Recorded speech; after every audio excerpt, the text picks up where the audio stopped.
doesn't change it. Still, it's not very good.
Vampire costume, a French dress, a blue dress,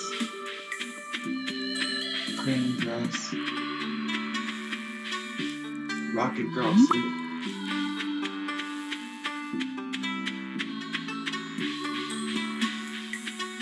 hijabs,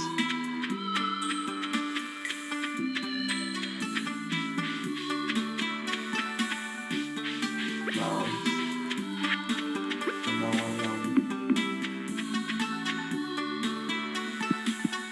white woodland, and I might have to get that one. The floors on my base.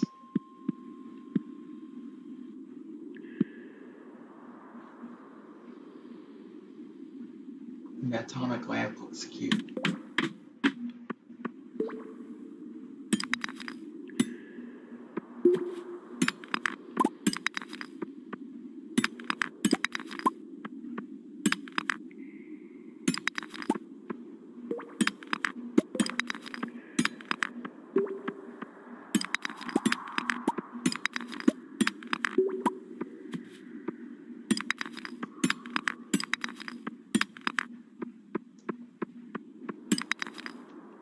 Yeah.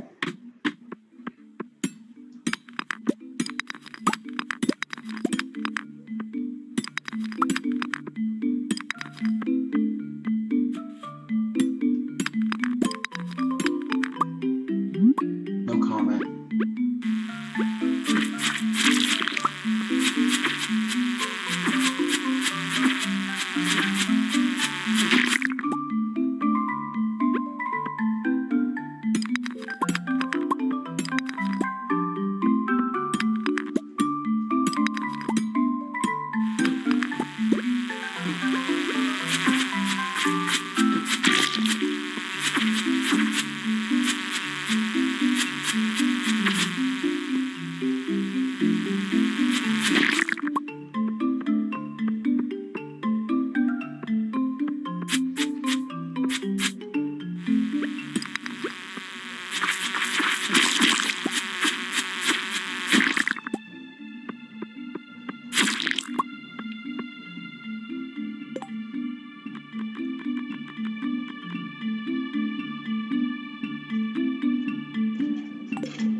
Did you hear him?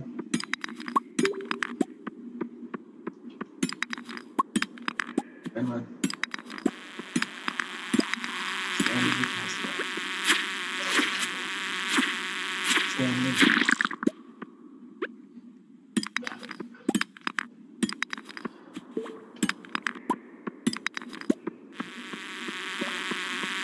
Stanley, hope you saw that coming.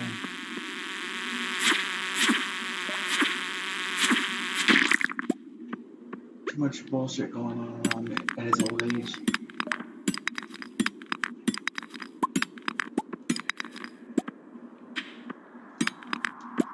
And that's what it was. It was too much bullshit for him at that age. Oh, just farming on my PC.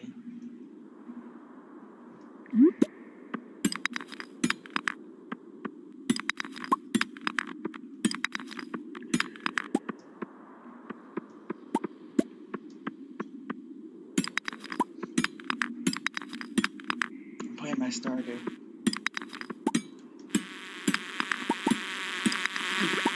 Yeah, the one that's got the multiplayer.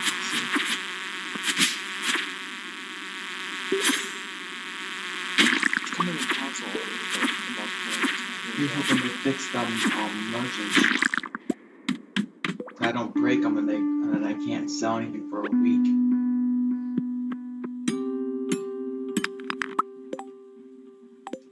Yeah, I sold so much stuff to the merchants back in the beta, I broke them.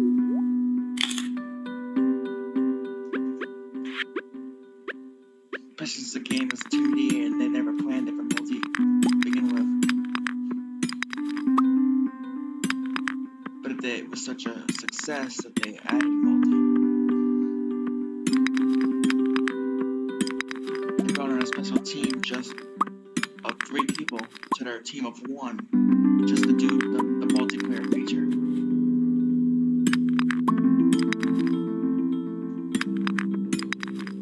Yeah, it was 1 guy who made the game. Now it's 3 people who are adding multi.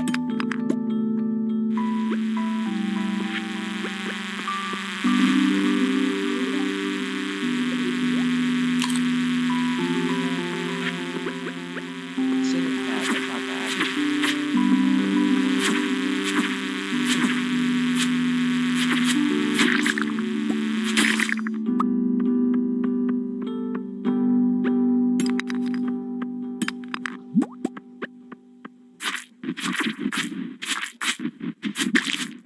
It's not a lot for the game, it's just by itself.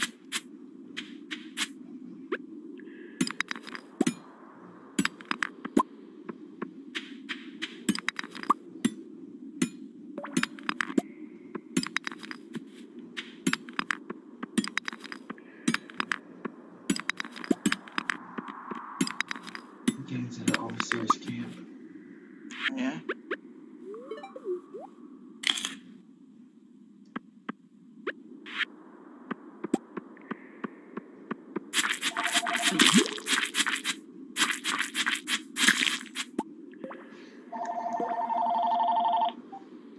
Hey, Mom.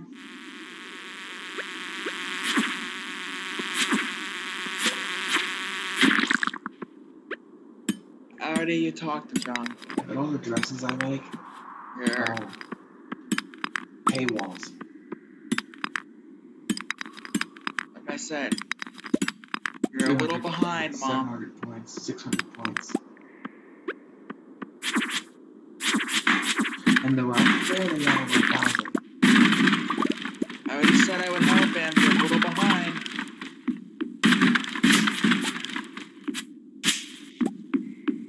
You already told me. You're a little behind. I'm fine.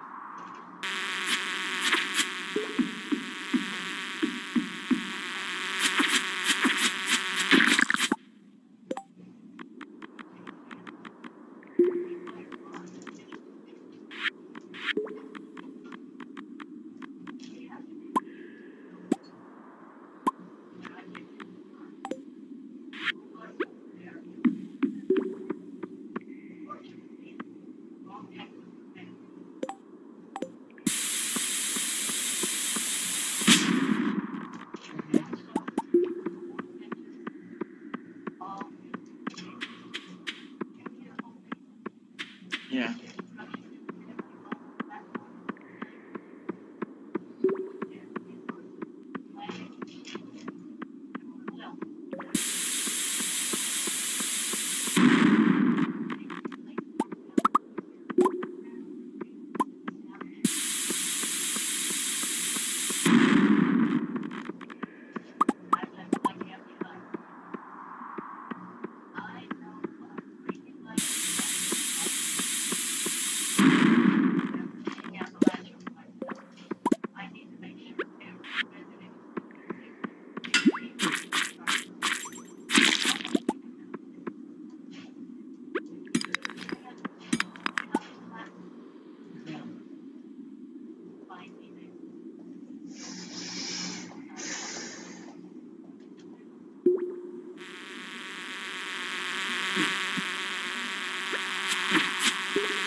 Mm-hmm.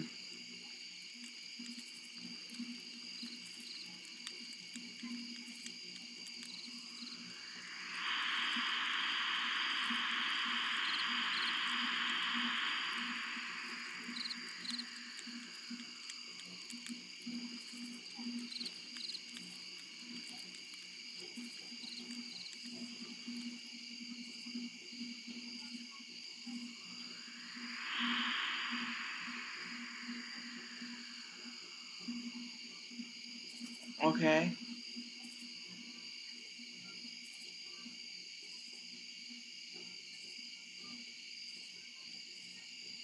Yes.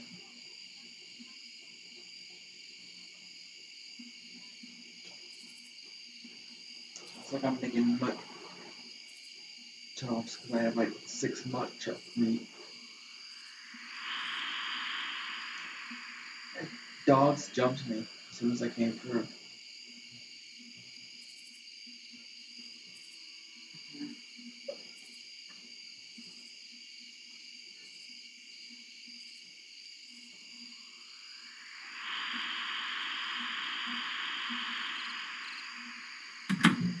See if I can't join you now that it's calmed down enough.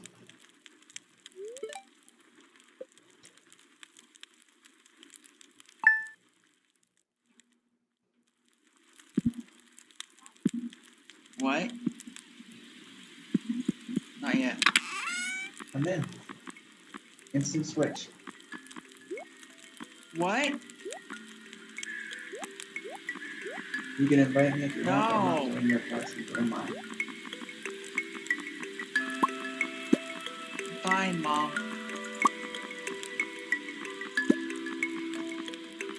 Always make sure, but I'm fine.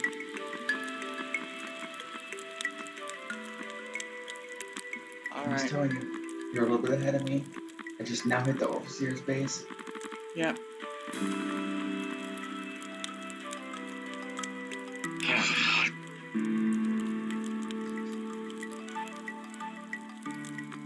I'm in your circle. Not at you. So,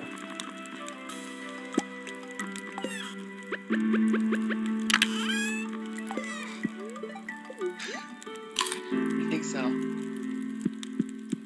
you can get me in if you want.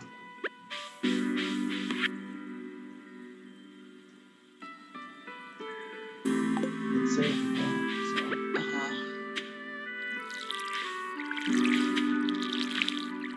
Are you done interrogating? So, anyway.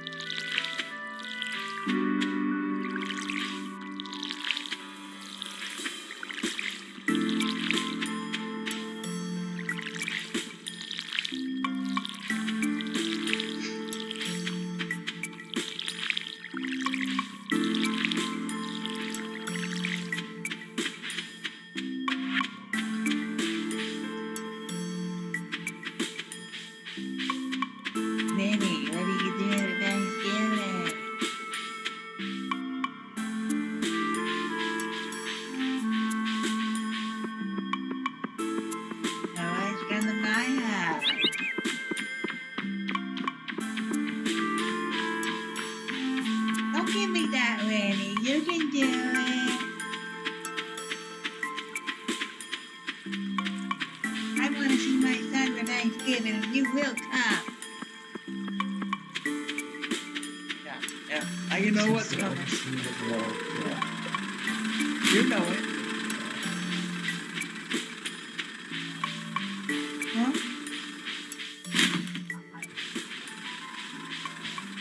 When?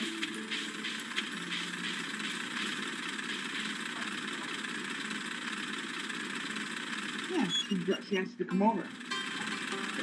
Now she's gonna do it again for Thanksgiving.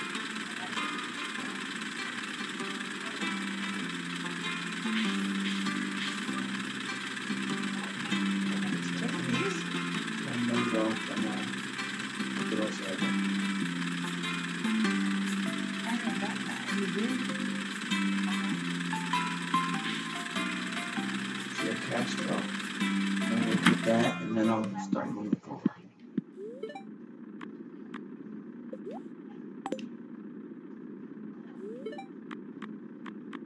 That's what I'm talking about. I can see it.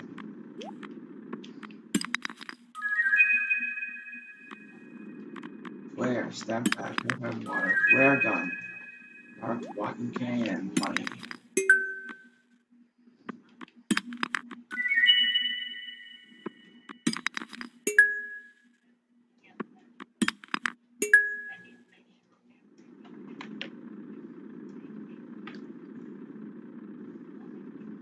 Flare gun does 5 damage.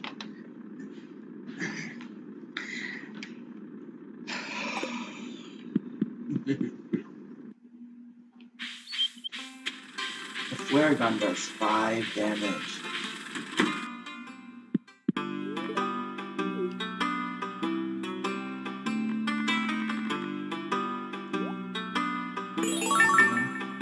Over there.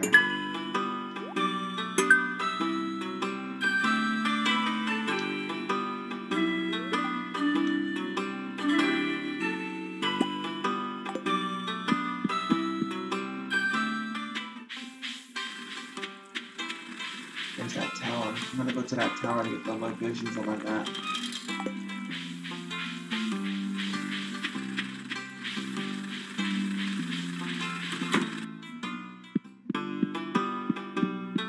I'm sure you remember the tower I'm talking about. I showed you in the beta.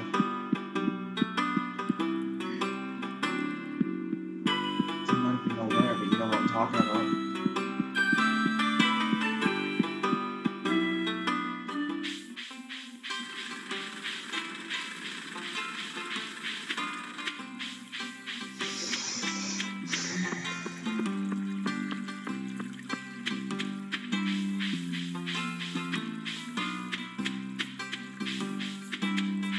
Fox.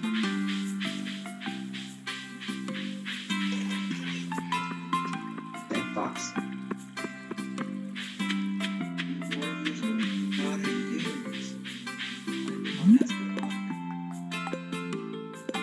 I say that has to be the first fox I've seen. Yeah, because they don't have anything else. Not everyone is lucky.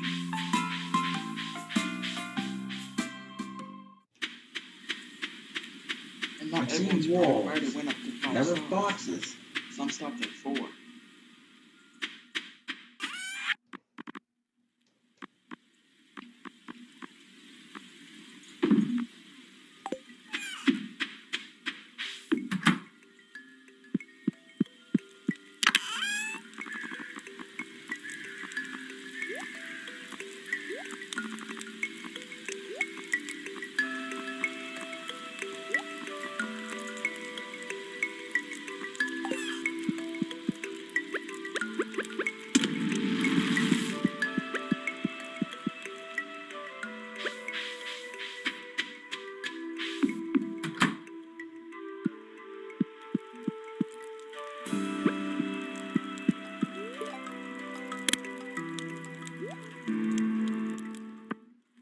You know what's funny? They left one song in from Fallout 4. Butcher Pete. They left Butcher Pete in. Of all the fucking songs that could leave in.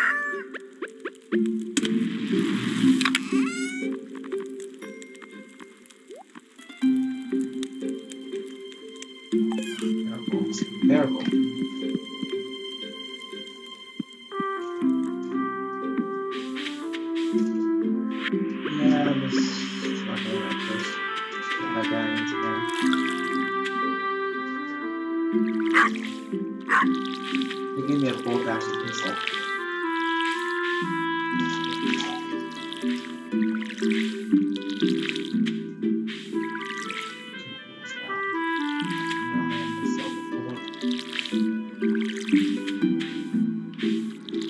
That's not playing that game. I'm just going to this tower to get locations so it's easier.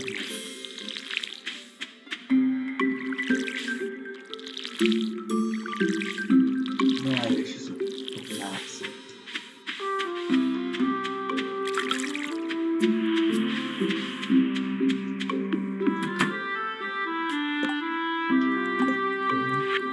And that is a new part of getting started you can do.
Really, pistol race starting out wasn't bad, it's just it's slow.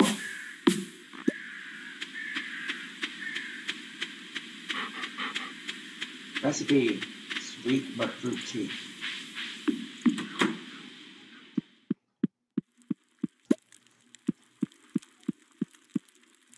It's me.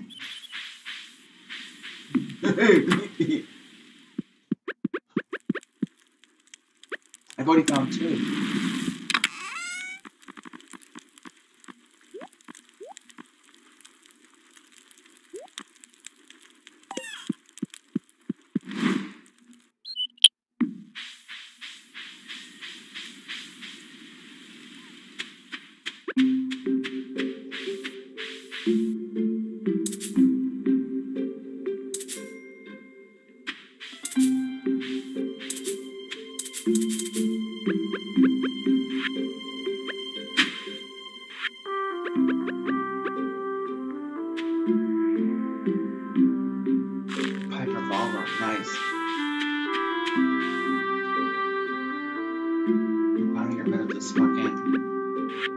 really lever action.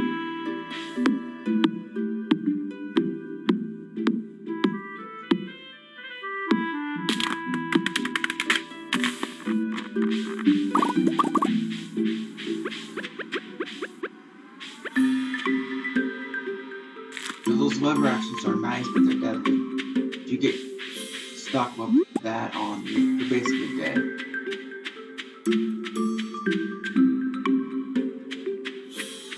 Ranger hat. Cal rounds, nice.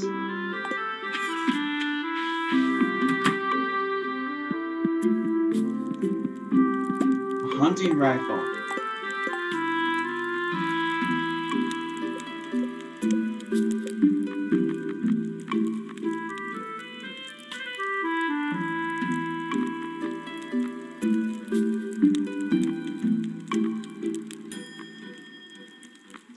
Survey the area. Okay, and now everything is marked.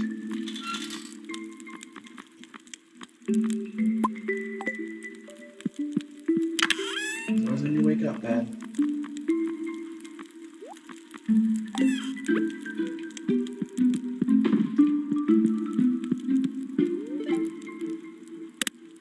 Don't be obligated to stay up last night just because you're tired. Go to bed.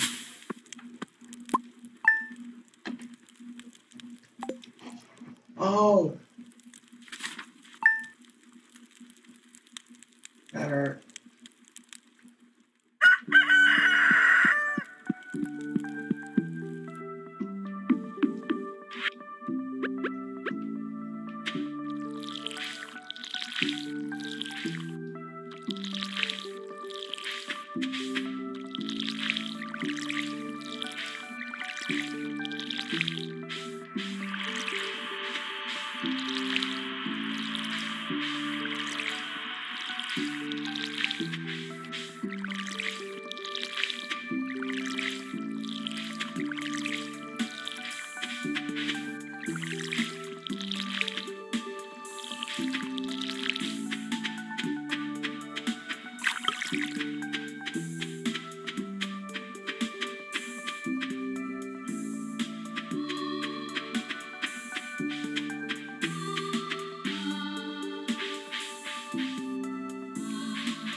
Boom. You should know that by now. You just gotta have it.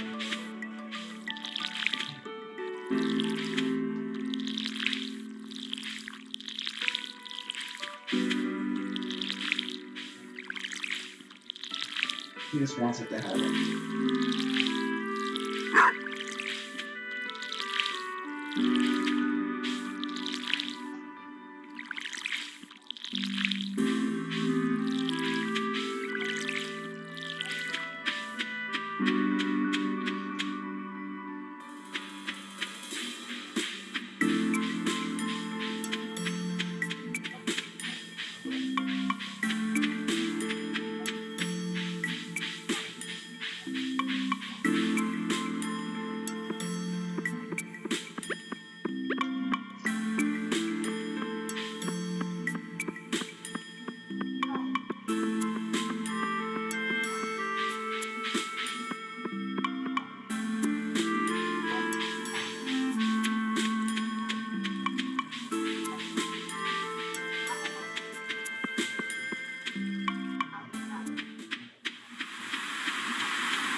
I'm not at the point of carrying yet. Once I get on level 2.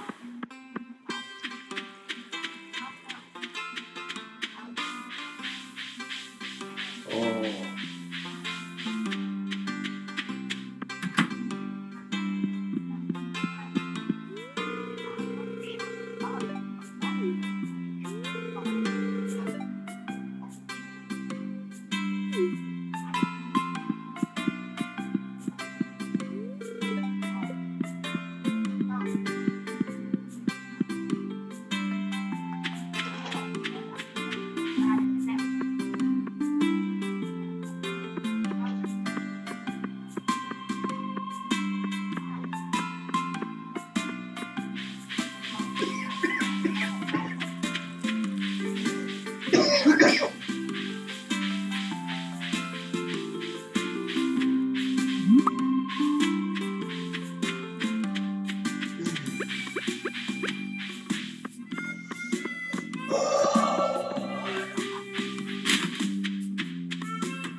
I'm up to 113 caps. Yeah, that's how much I sold for that project already.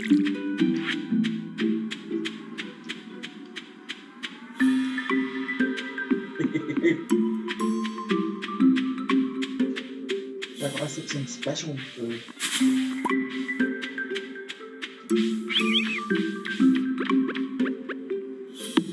Oh, I sold chems and stuff I found. I went to an abandoned shack when I first started checking dogs and stuff.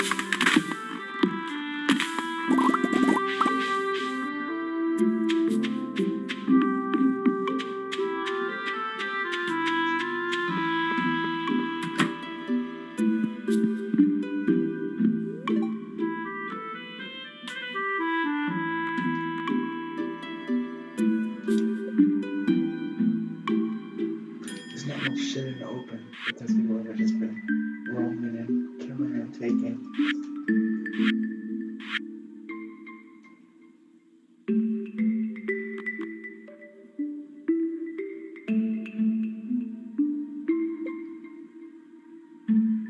Did you notice?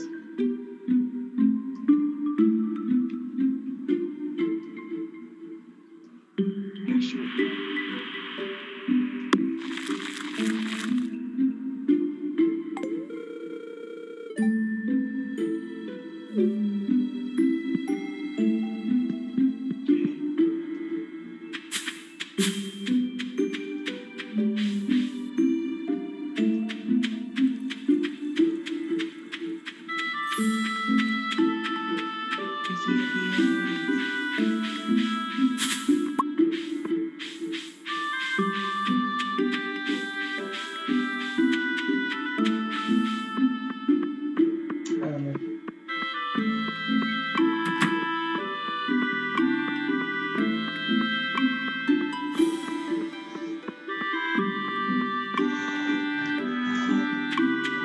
He's gonna be a pain in our ass, I'm gonna tell him.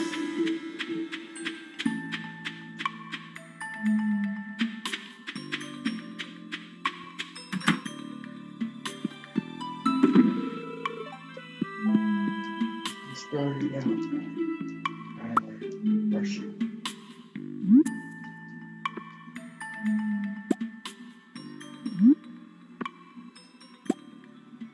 That's why I told you straight away. That's why I told you straight away. I was like, well, you do what you want, but I'm not following you.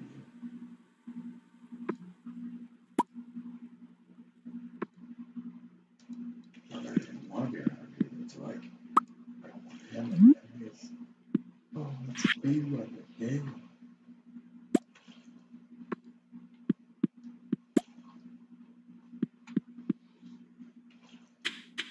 That's what it is. He's already beaten Red Dead because he was so in a rush. He didn't do the side quest. He did the main story and then got off.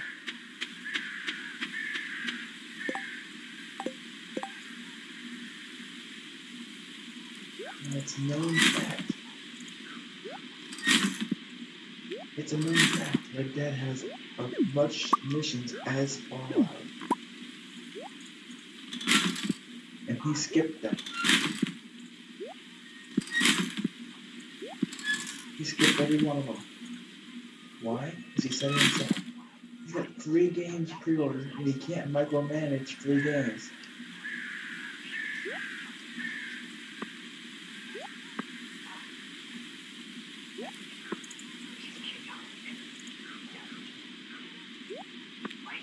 I lost it. I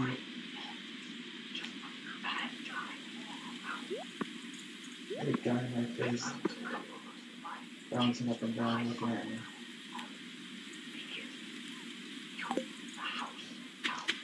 Go put Appalachia. Scared.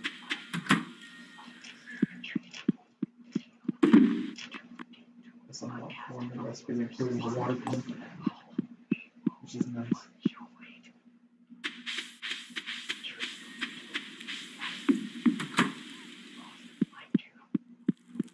He knows he couldn't get anything from me, so he won't be here.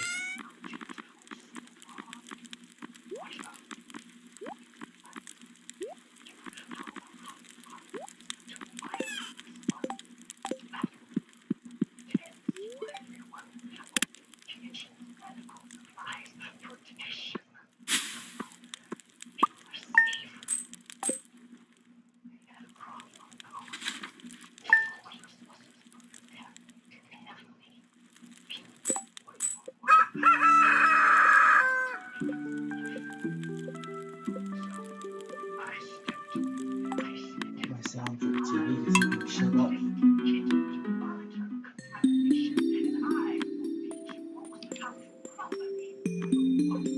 I couldn't even hear what I was doing because it was just talk.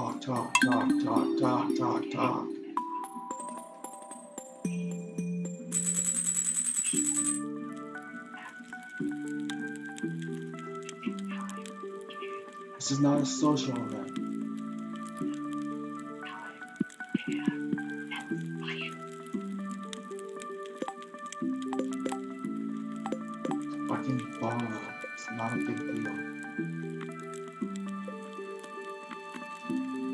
The same as every other Fallout.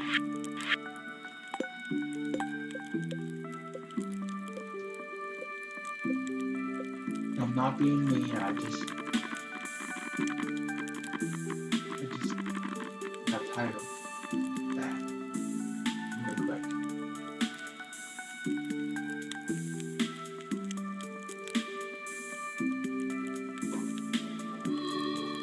You're welcome.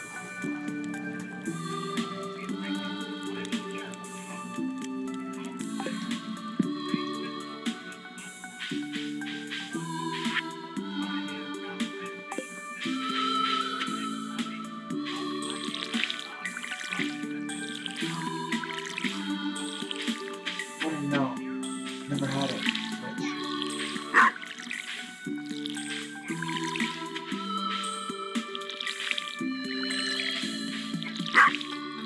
I don't expect to see anything in the open world for a while.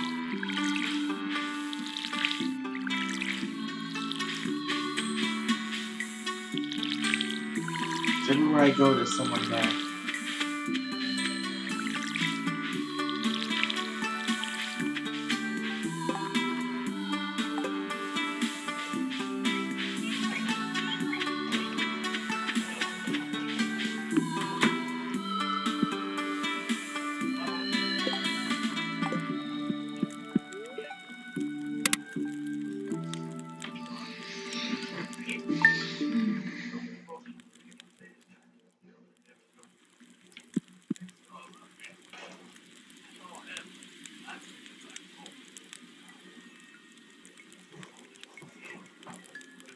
They said they couldn't patch anything before launch. What do you want them to do?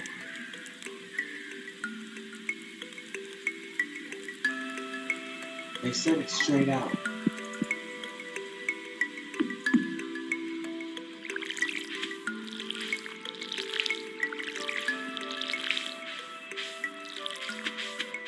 Gilbert Sunshine Oil. Recipe.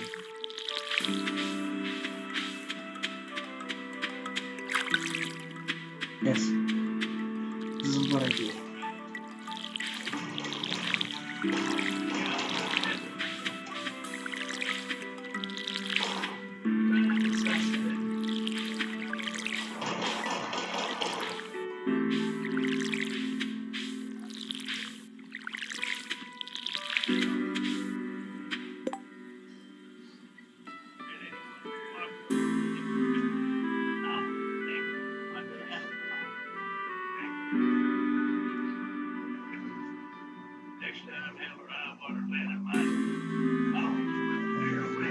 This Grounger card in this game.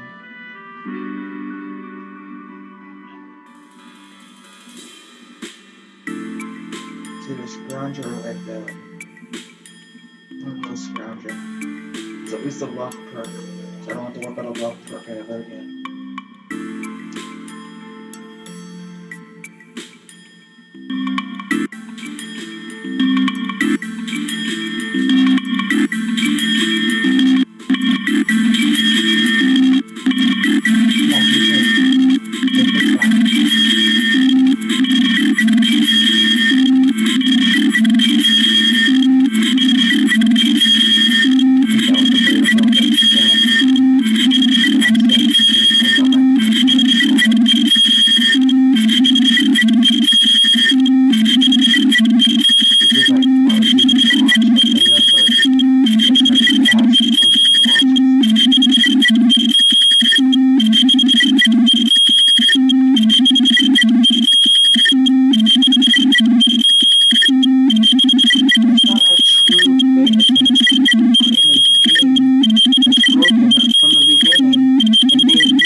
the hill there.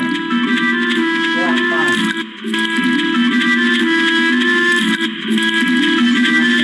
You can't see what's hitting you. It's not showing on the screen.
Liar.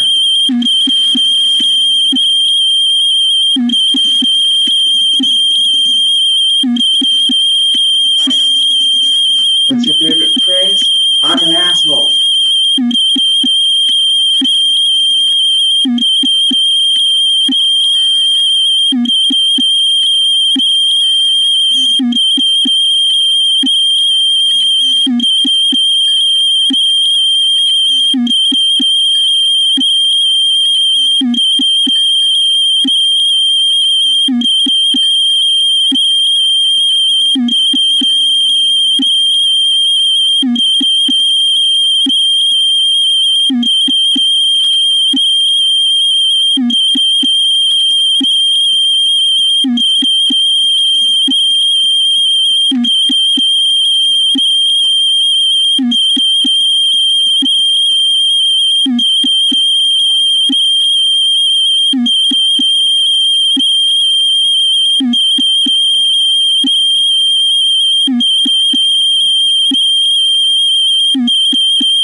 I don't know, I'm not there.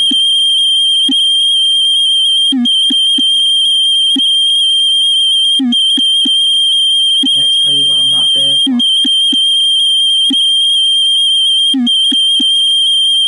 It's in your settings. The menu button. L1 when you're on the map.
Yep.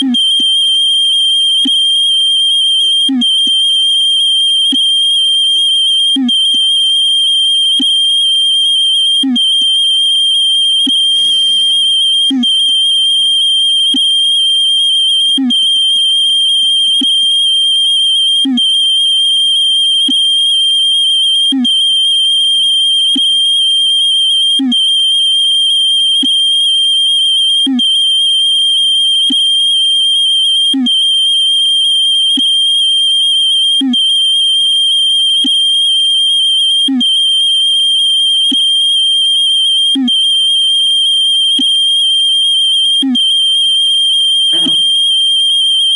You know what the fuck we're doing.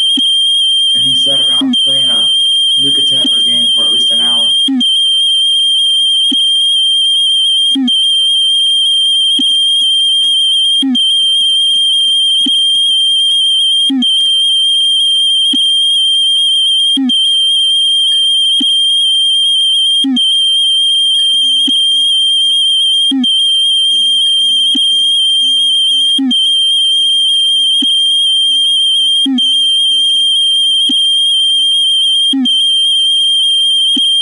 I just pushed it through to finish that quest.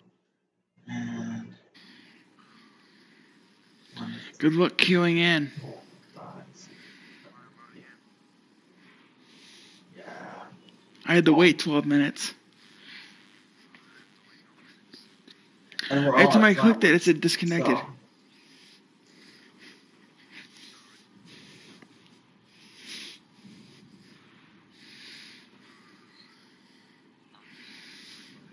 Shouldn't need to tell you what's gonna happen here. Cluster, hell, mess. Trying to get in. So I'm just gonna play it. I don't care about joining anyone right now. If you're in my server, fine, but other than that, I'm just gonna play because it's just too stressful on the server right now.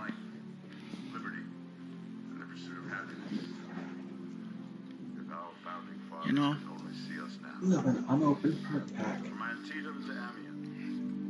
Born survivor, first aid, block picking. And now, the Red Menace is at our doorstep.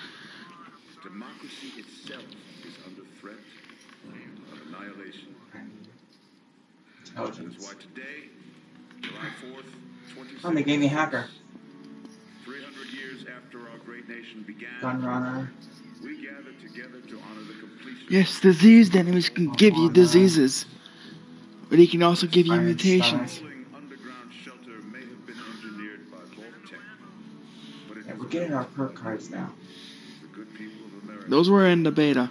So They annoyed me. bombs do come. They'd smack you once, and the next thing you know, you'd catch radworms. Our way of life will endure, but not everyone will be saved. Chance to take a disease from eating is reduced by 30%. And our brightest. For when the fighting is stopped and the fallout has settled, you must rebuild. Not just walls, not just buildings, but hearts and minds. I don't really care about the bad perk. It doesn't really help. Itself. So as we stand here today, we pray that the world will know peace. But You know what the that game is is? not our destiny. If war must come, Red Belly we again. stand Let's do together, that. knowing that here in Vault 76, our future begins. Guess it gave me green thumbs. I'll put that on. Can't put perception until I'm higher level. The next point has to go under endurance though to raise my Red Belly perk so I can use it.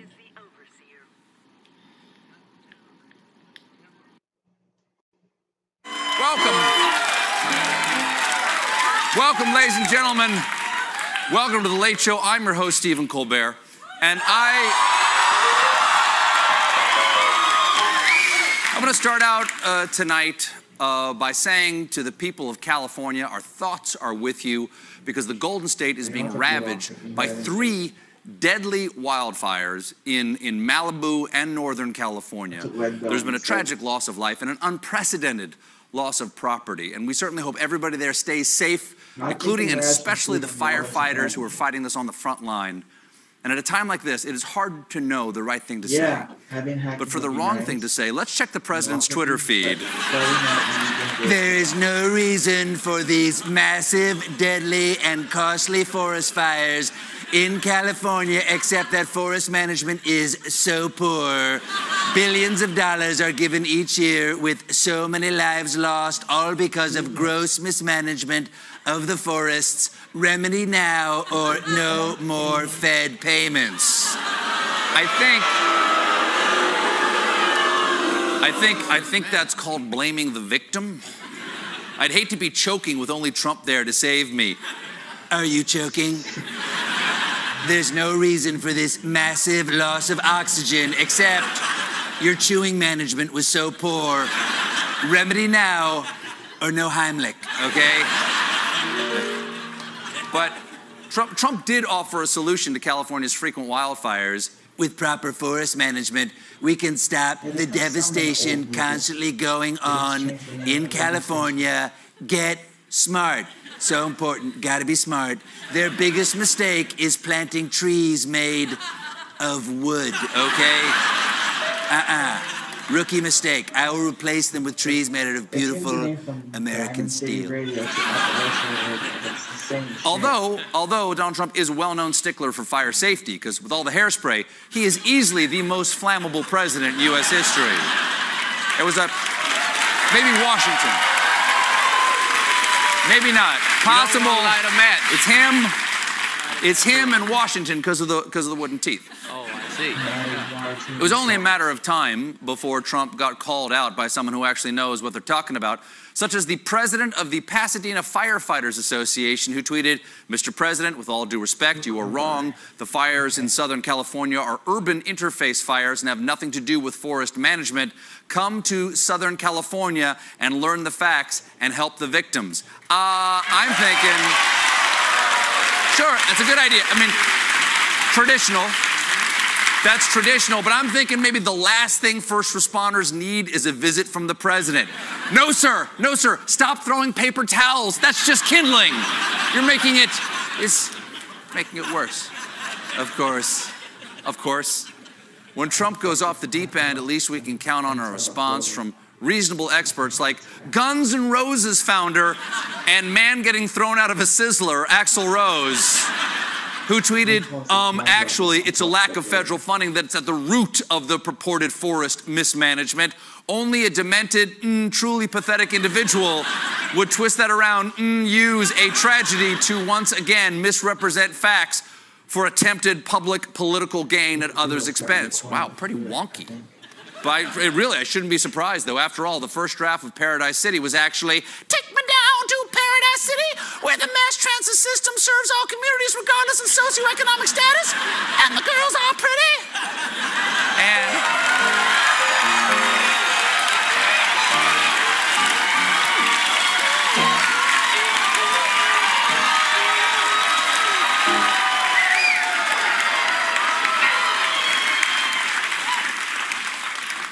Also, I do appreciate Axl's continued dedication to the Guns N' Roses manual, oh style. Of course, I don't know what Axl's complaining about. He could fix the problem with a little cold November rain. But Axl makes a good point, because Trump proposed to cut $300 million from the U.S. Forest Service's wildfire fighting initiatives and $50 million from its wildfire prevention efforts, which explains this new PSA.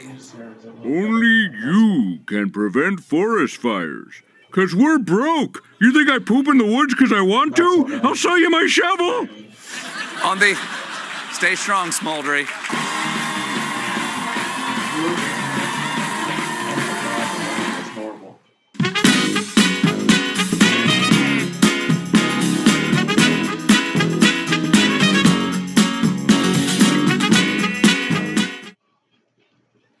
On the other side of this great nation, Florida is still a mess. You'll recall on election night that the winners in the Sunshine State were Republicans Ron DeSantis and Rick Scott. But the vote tally was so close that Florida has begun automatic recounts in both the Senate and the governor's races. Right now, we don't recount. Huge recount fans. Right now, we don't know who won. Of course, this is Florida. So once they factor the write-in votes, we might be looking at Senator Gator-wearing sunglasses, strong on defense. Now, the recounters say they'll have results by Thursday. Thursday. This is so nerve-wracking. It's like waiting for the results from the doctor. Yes, Mr. Johnson, we have your lab work back, and I'm sorry, but you have DeSantis.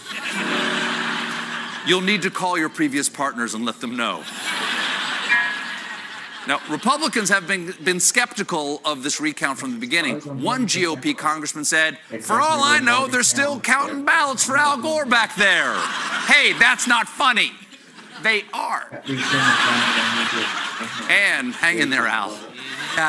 And Ron DeSantis in that large numbers of new ballots showed up out of nowhere, and many ballots are missing or forged. An honest vote count is no longer possible. Ballots massively infected must go with election night. Go with plan would disenfranchise military service members and Americans abroad. You're not supposed to celebrate Veterans Day by taking away their right to vote. You celebrate by posting a picture of your hot grandpa in World War II on Instagram and raking in the likes.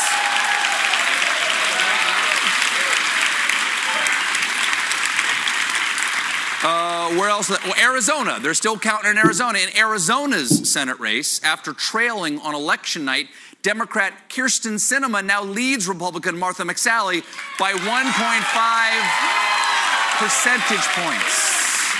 So, Arizona has a heated race, but it's a dry heat, so it's pretty comfortable. But you're welcome.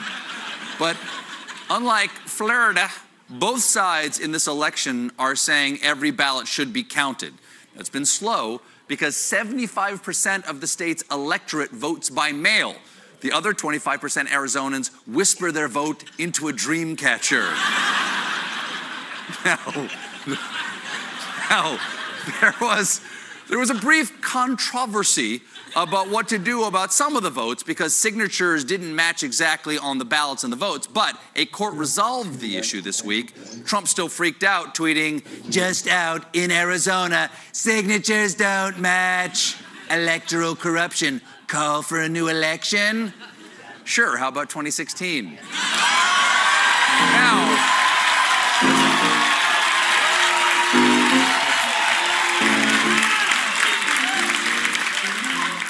what else? Oh, the president was in Paris this weekend for the 100th anniversary of the Armistice Day and was scheduled to pay his respects at a U.S. military cemetery. And these soldiers fought tirelessly through brutal conditions. So, of course, Trump canceled his trip to the cemetery due to rain. Well, you can't blame him. He's only got one umbrella, and he couldn't figure out how to bring it on the plane. It just, the damn thing. Trump did attend the ceremonies yesterday, but the other leaders said mean things, like French President Emmanuel Macron. Patriotism is the exact opposite of nationalism. Nationalism is a betrayal of patriotism by saying, our interests first, who cares about the others? We erase what a nation holds dearest, what gives it life, what makes it grace, and what is essential, its moral values. First of all, that French guy sounds like a girl. Second, I just want to point out that a man gave a speech about the importance of moral values, and everyone assumes he was insulting our president. But Trump did have one ally. Unfortunately, it was not an ally. It was Vladimir Putin. Just look at Trump's face when Putin arrived. So happy. I can just imagine their inner monologues. I am looking into the eyes of a sociopath. Mein Gott, this monster will kill us all. More than a feeling when I see Vladimir walk my way. We got a great show for you tonight.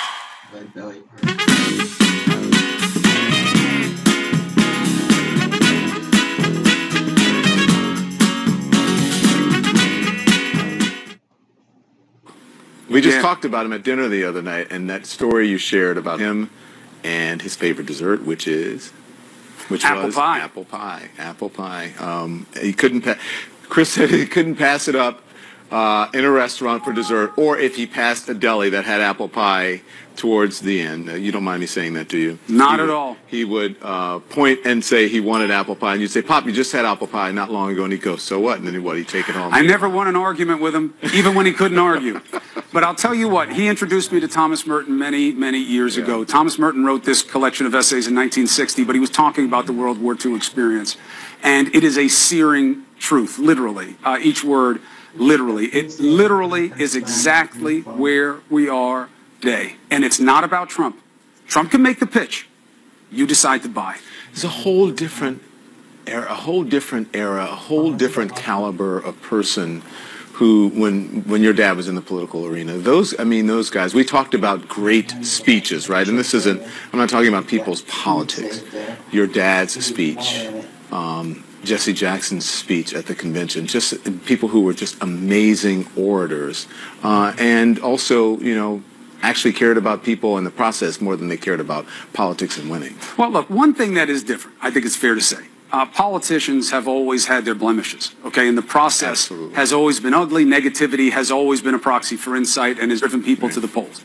However, what has changed is you knew where men and women stood. Right. You knew what they were about. They'd win, they'd lose, they'd compromise or not. The thing with Trump is, and it really is different, and I think in an honest moment when he can tell the truth, he would own this. You don't know where he is. He is not burdened by principle. He is not conditioned by certain ideals. Mm-hmm. He goes where he feels he needs to go. And that's what you see. That's what we call out. That's the hypocrisy. But there is a method to the mendacity.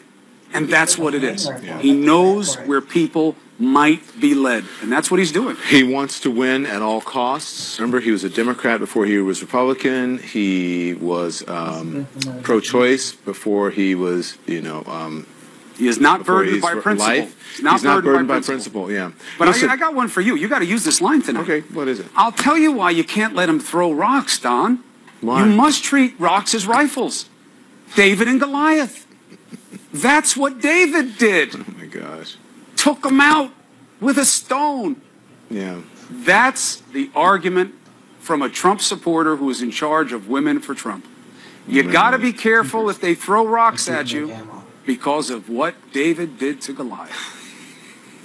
It's so outrageous. I mean, I can't even, from day to day, even though we're covering it every night, I cannot believe the absurdity of it all. That one's got legs. That one's got legs. We're going to hear that again. The only way they get more traction is if you said it. Yeah, I've said a lot of stuff that's gotten a lot of traction recently. And so, you know what? It's dangerous. You're dangerous. We get in trouble. Who says? Oh my gosh, come on. Talk to the bosses. So listen, you said you said we needed patience, right? But we also need Thomas Merton said. Yes, we also need passion because we got to get people to the polls. Everybody has to vote, no matter which side you're going to vote for. 100%. That's important. That's your right as an American. And we also need compassion in these times. So, thank you, my friend. Absolutely, D. Lemon. See you soon. This is CNN Tonight. I'm Don Lemon. So, President Trump desperately trying to change the conversation with just 5 days to go until Election Day. He's doing it again tonight. Yet another rally, trying to get you talking about a non-existent crisis at our southern border. Non-existent. But he really upped the ante earlier today at the White House. Here's what we were told. We were told the president was making a major policy announcement on immigration. He didn't. He didn't offer any details about his the promised executive order, just that his administration is finalizing a plan. He didn't get into any specifics at all. All he did was recycle the same old fear-mongering and lies. Crisis on the border. 3 dogs chewing on. Right, fear. Invasion. Scary. Criminals. Tough people, drugs. I can always use the food, but It's the same old toxic brew of misinformation and flat-out lies that we have heard in every one of his rallies. He even threatened that troops at the border, you heard Chris just say it, troops at the border could fire on anyone in the migrant caravan who throws a stone, throws a rock. One of our distinguished military veterans could hardly believe his ears when he heard that, and we're going to talk to him about that tonight in just moments. All that while this disgusting, race-baiting video is still pinned to the very top of Trump's Twitter feed.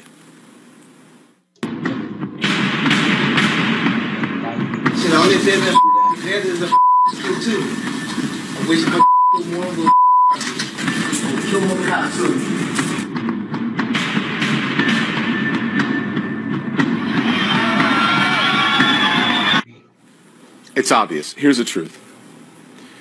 The president wants you to be terrified about immigration.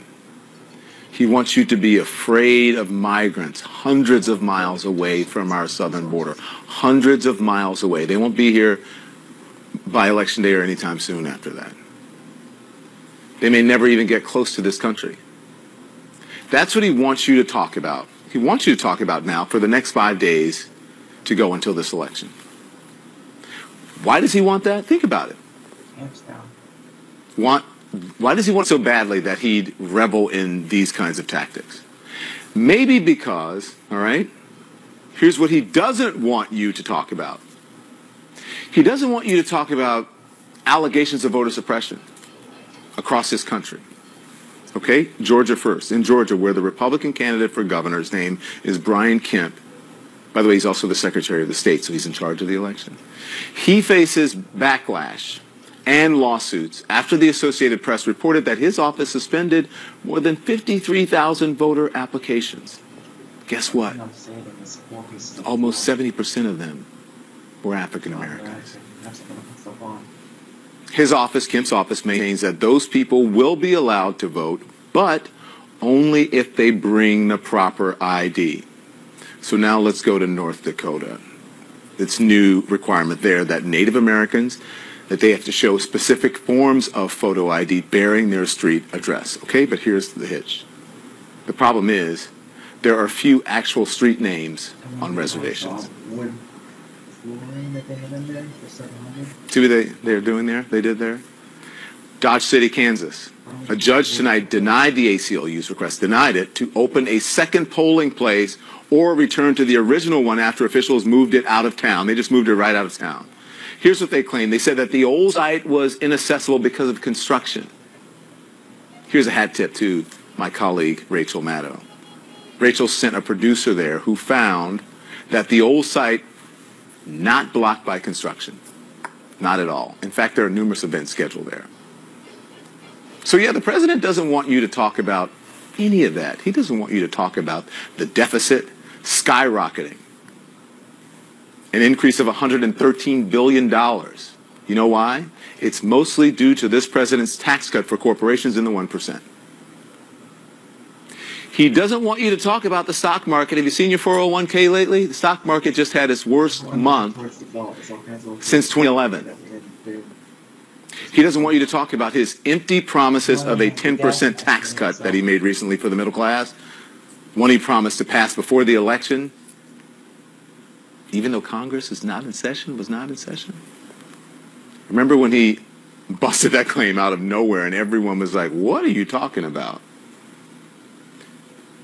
Would it surprise you to hear that the president, after trumpeting the fake tax cut, quietly conceded today that there's no chance it's going to happen this year? The president who said this yesterday. I always want to tell the truth. When I can, I tell the truth. Who said that yesterday has been telling lies about protecting pre-existing conditions. That's another thing he doesn't want you to talk about at all. And his administration admitted it last night because they told Jim Acosta the president's immigration rhetoric is, quote, clearly working. We are all talking about it and not health care.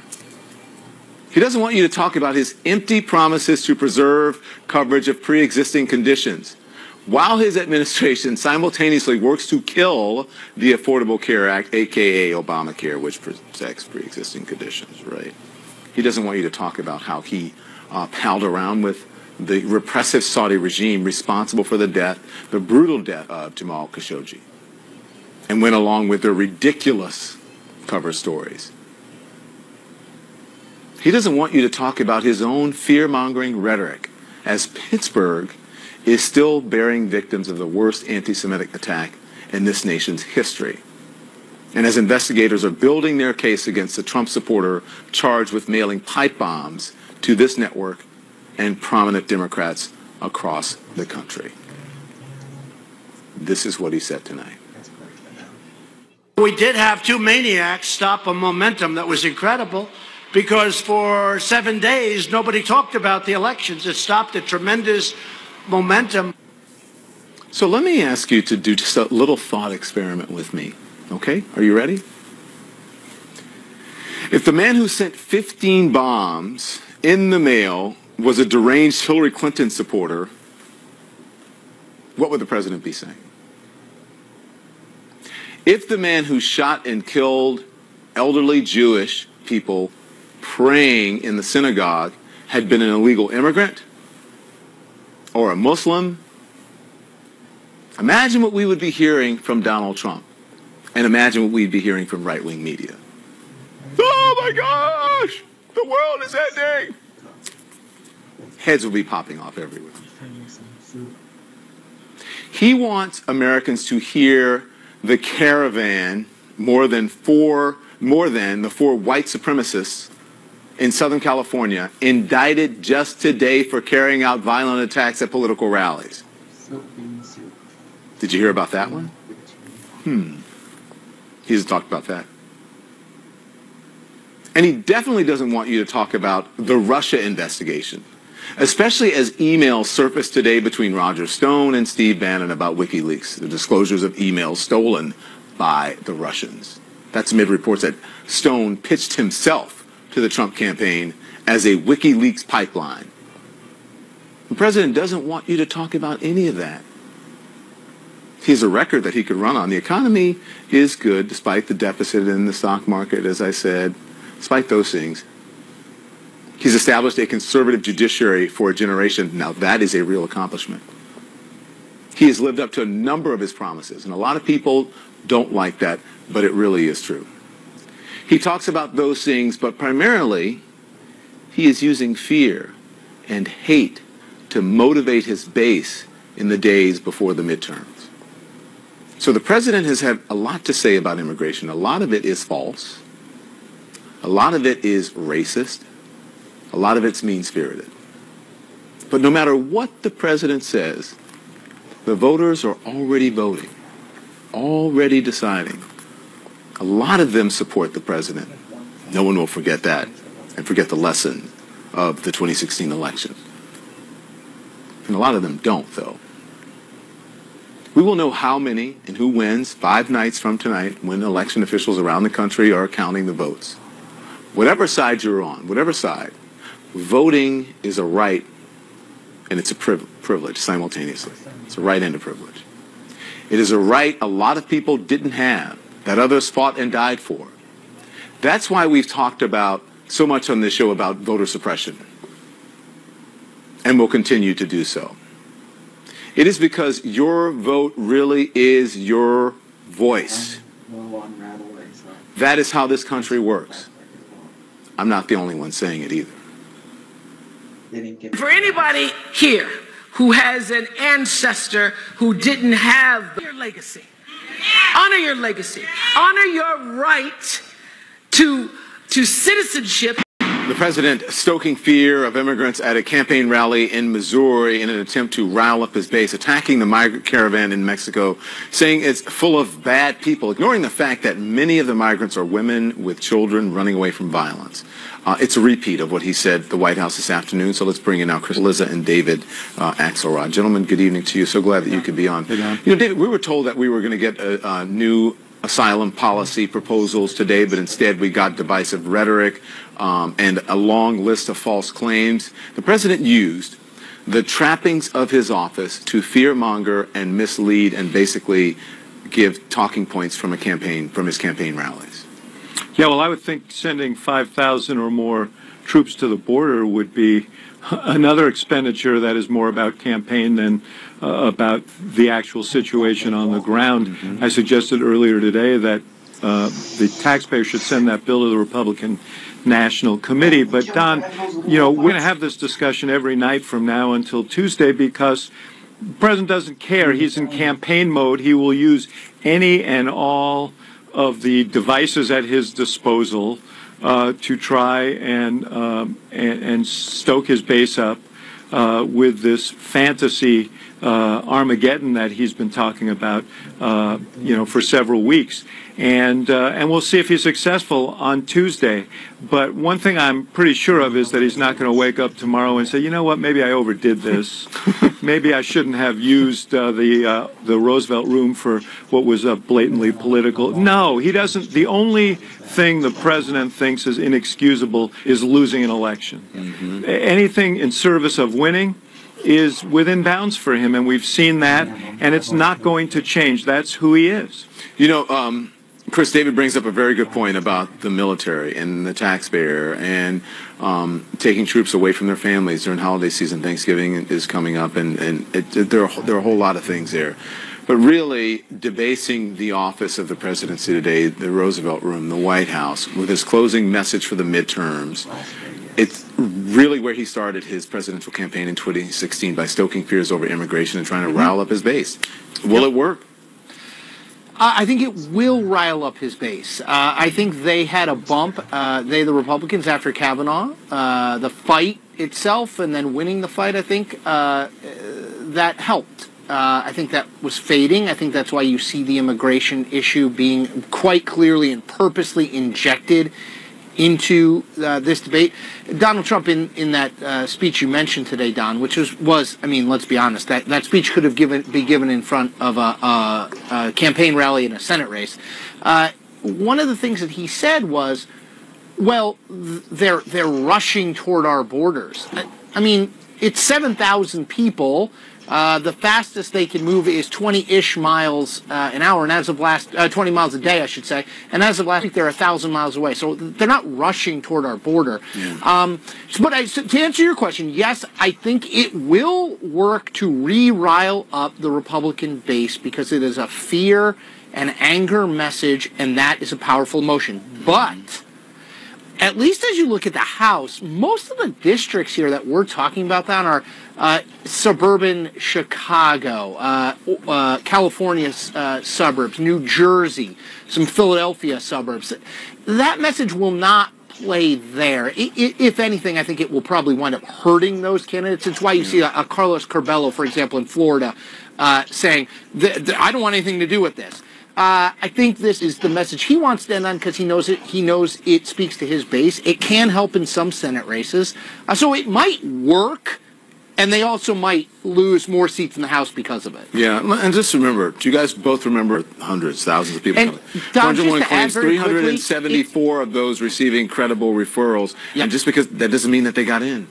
I was just going to add, I think one of the things that's important is this is not, these caravans, the one earlier this year was not the first one. We should inform and we should care because what he's presenting is not a reality. So, David, listen, I know you want to talk about this, but just since you have knowledge of this, the president is wrong to say that his family separation policy was the same as the former President Obama's. It wasn't.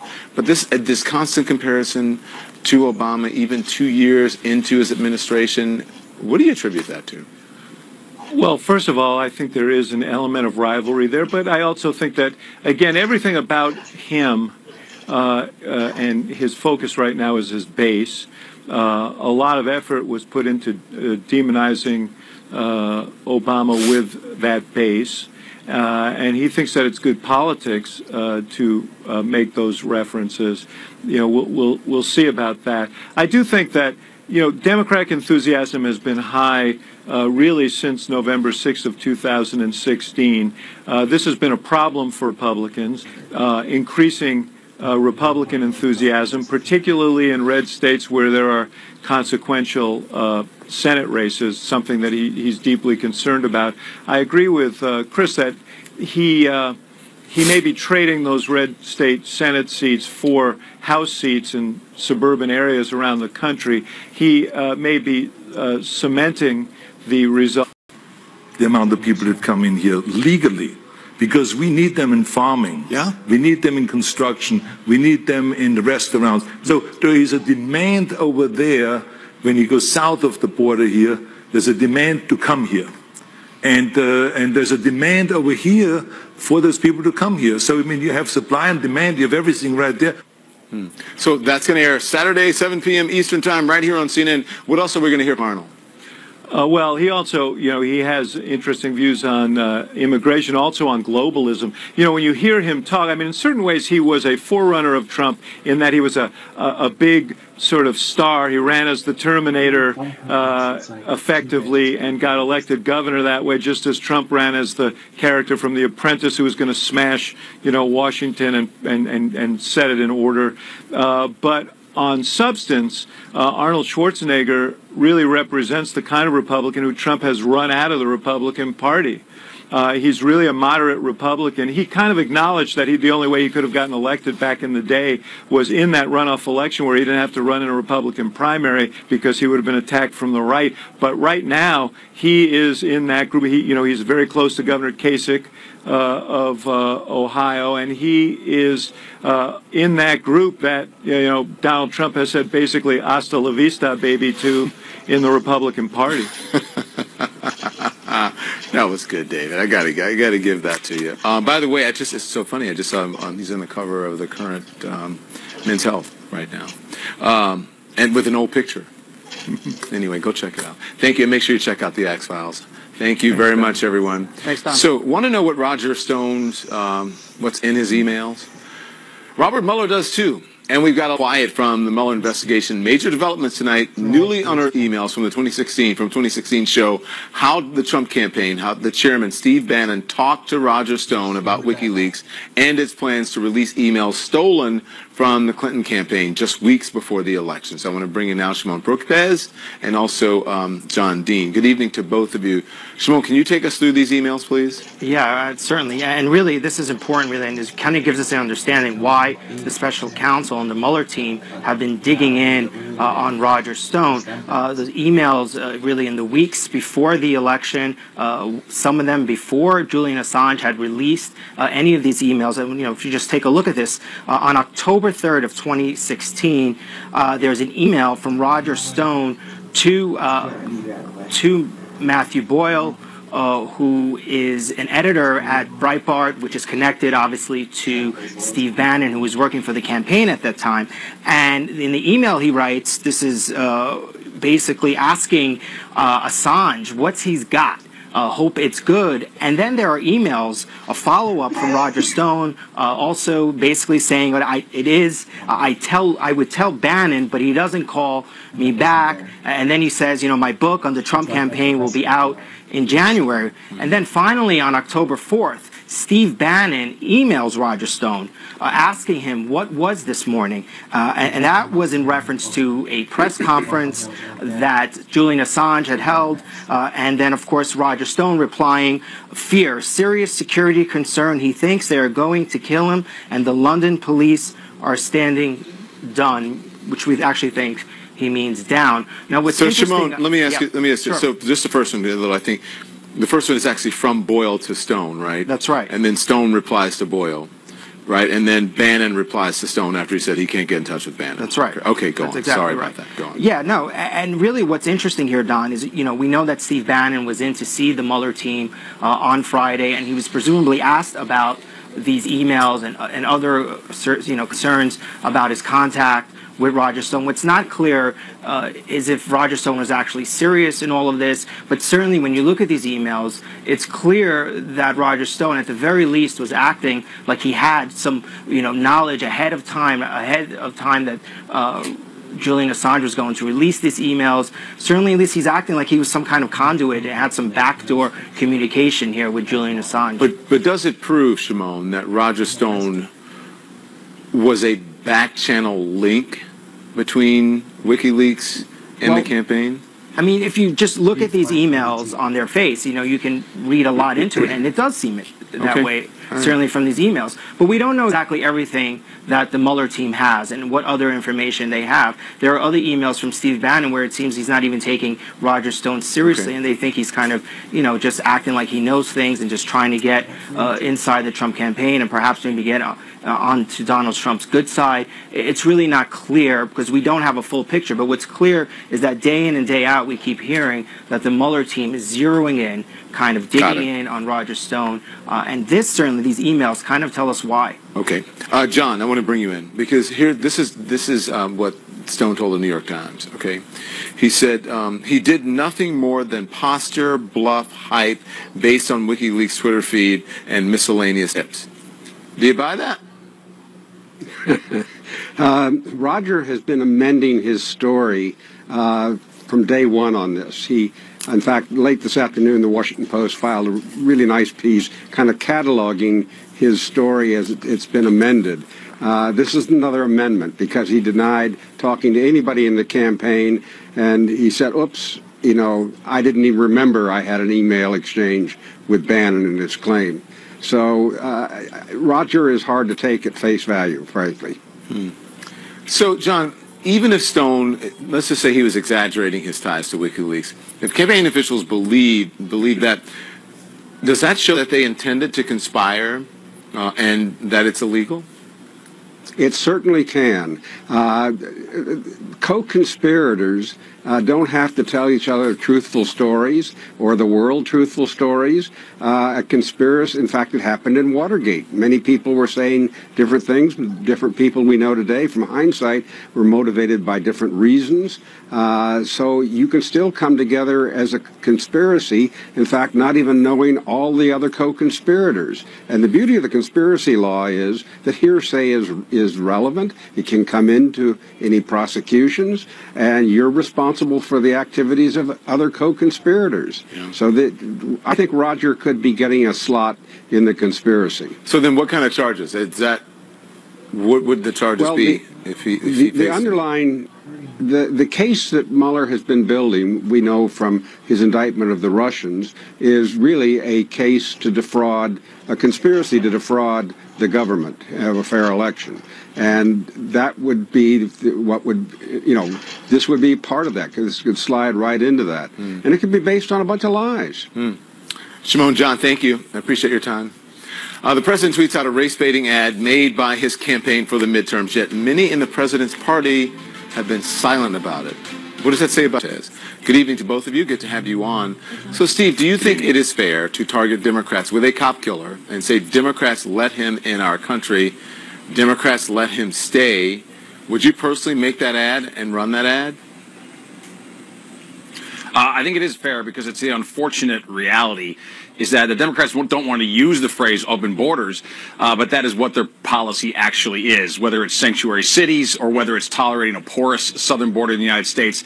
They're for open borders, and they're for protecting people like Brasamontes, who is a cop killer. And by the way, I should add, it charges all day today, and since the ad was released, about it supposedly being racist. And we'll talk about that. Let's not get ahead in the textbook. But I just wanted to be clear, because my question was about this ad, and you said a cop killer. I asked you, I said to let a cop killer let him in the country, and Democrats let him stay. As a matter of fact, he was kicked out of the country by Bill Clinton, came back in under a Republican president, which was President Bush. Right. So how is it fair to say Democrats let him into the country and wanted him to stay when it was a Democrat who kicked him out? Because Democrats want to let people like him stay. No, we sanctuary cities, so-called sanctuary cities. I hate that term. Yes, you do. Sanctuary cities stipulate that known dangerous criminals will not be removed and that local law enforcement cannot cooperate with ICE, with federal law enforcement, to get known dangerous people out of the country. And it's not, I hate to call them sanctuary cities because it sure isn't sanctuary for the cops. It's not sanctuary for the victims. Most of the time, by the way, those victims are Hispanic Americans if you actually look at a lot of these cases. But it's insanity, it's liberalism and political correctness run amok. Sometimes political correctness isn't just dumb, it can actually be deadly. That is really despicable, Steve. I'm sorry. I think you've hit a despicable policy. You've hit a new low. You know, the really interesting thing to me, Don, is that one person who you can say might be culpable in all of this is racist Sheriff Joe Arpaio. Because in 1998, Joe Arpaio arrested this guy, or one of his sheriffs, arrested this guy on drug charges, and they released him. Without trial, they released him. So I think it's so unbelievably outrageous that Steve would put this on Democrats. We do not want open borders. The number of Border Patrol agents doubled under Barack Obama. It would have doubled again if Republicans had passed the comprehensive immigration reform bill. Nobody wants open borders. That's a slur. To say that we want to let cop killers in, no prominent Democrat wants open borders. This is what Senator Corker said the ad was about. He said, revving up the base, using fear to stimulate people to come out at the polls. Senator Flake called this a new low in campaigning, and they're both outgoing senators, by the way. A few others have spoken out, but where's the rest of the GOP in this? First, Joan. Well, they're with Steve. Apparently, Steve is on your show defending this. So I would guess a lot of them actually defend it. Think anything is fair when you're talking about Democrats. You can go as low as you want. You can lie about Democrats. So I'm afraid that that's part of the explanation. The other part is that they're afraid of Donald Trump, and this is the party of Donald Trump now. So, Steve, I just want to ask you, what if this attacker, and just be honest with me, please, what if the attacker at the Pittsburgh synagogue, or the man who sent a dozen bombs through the mail, the shooter at the Kroger in Kentucky, was a person of color or an immigrant? Would this president be using that to stoke fear? No, but if one of them were an illegal immigrant who didn't belong here in the first place, an illegal alien who was a known criminal who was previously deported and allowed back in, then yeah, absolutely we would be using it. And look, I think it's important to point out, do you think he would be reacting this as though way, this is veiled? Do you think he would be reacting? Yes, if it were an illegal alien. If it were an illegal alien, yes. Everybody keeps trying to say the president's being racist here. The actual facts of the case are that this monster didn't just kill 2 cops. He also shot 5 times a black American citizen. So actually, when you talk about protecting Americans, that's not a racial issue. We are not a white country trying to keep out brown people. I think what people are saying, Steve, in all honesty, is that the ad is racist. The whole and that ad. they're shocked that the president of the United States. Hold on, let me finish. They're saying that they're shocked that the president of the United States is using the bully pulpit and his Twitter feed with millions of people to amplify it. And I'm so glad we didn't play it. But seriously, well, I'm shocked that we let an illegal alien into this country who then shoots 5 times a black American citizen, and on top of that, he's an illegal alien, and on top of that, had the actual gall to use racial slurs against that victim in court. So that's so you're shocking shocked to me. at. Are you shocked at Because as we've reported, it was George Bush who let him back in, and also Joe Arpaio who let him go. Look, Republicans and Democrats had tolerated an open border and in some ways really encouraged illegal immigration in this country for decades. You're absolutely right. And Donald Trump ran largely to stop that. The signature issue of his campaign was the wall, and you're right. The illegal immigration has been tacitly approved by Democrats and Republicans for a very long time because the Chamber of Commerce and establishment Republicans liked cheap labor. The Democrats saw votes and they wanted amnesty. They were both wrong. It harmed America. Trump ran against those forces. Well, yes, there was just a Republican on the air who spoke Trump with David Axelrod, who also talked about labor and how we needed immigrants in this country, and we needed to figure out a way to make them legal. The folks who are coming, maybe they're coming in for amnesty because we actually need the labor in this country.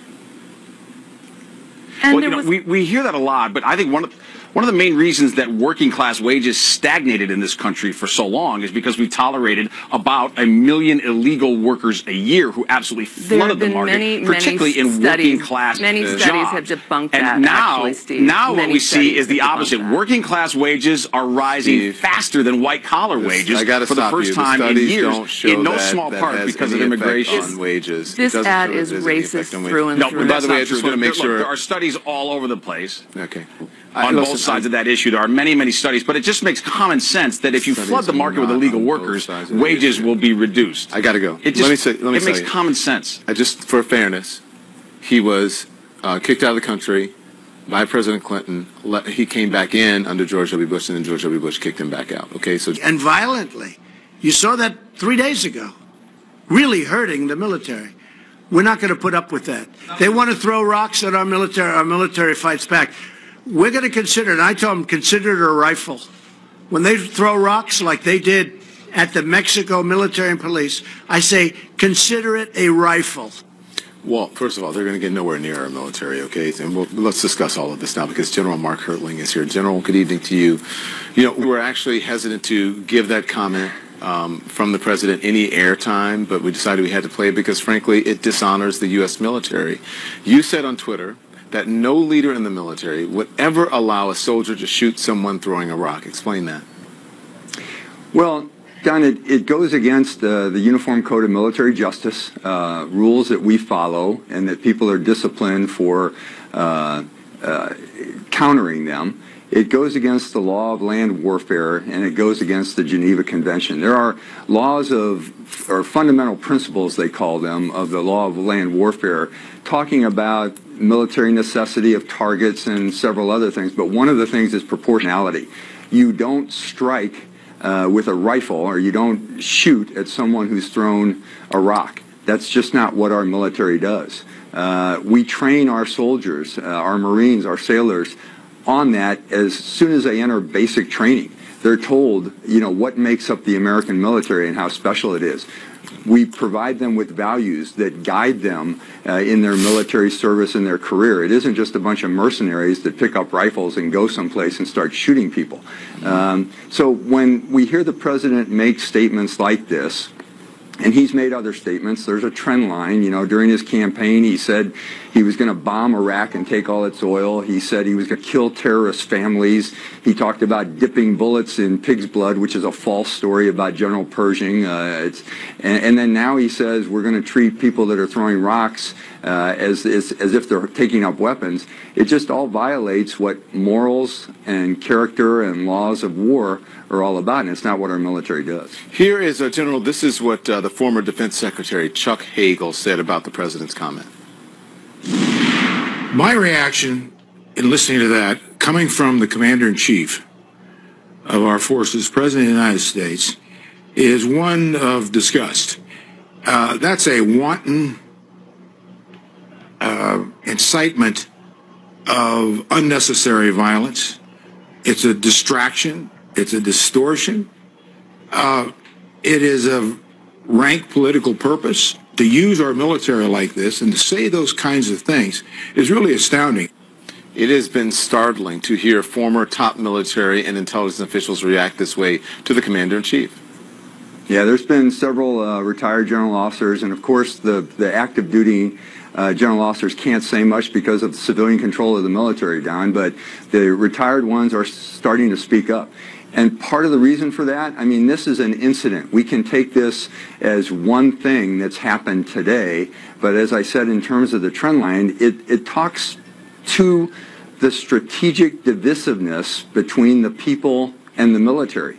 And our military take an oath to defend the Constitution and obey the president's lawful orders. Mm-hmm. So when you throw these kind of things out, people start questioning, would the military do this? Could they potentially shoot unarmed civilians? And so the same divisiveness that we've seen in so many other organizations within our government is now striking the military.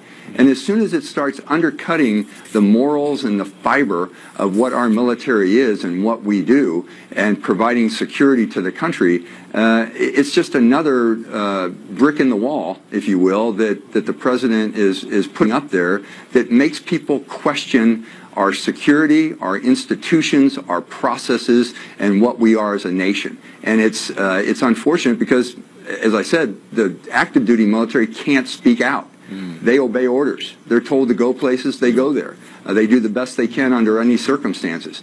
But in this case, some people have to start speaking out against some of these things that the president is saying because words do matter.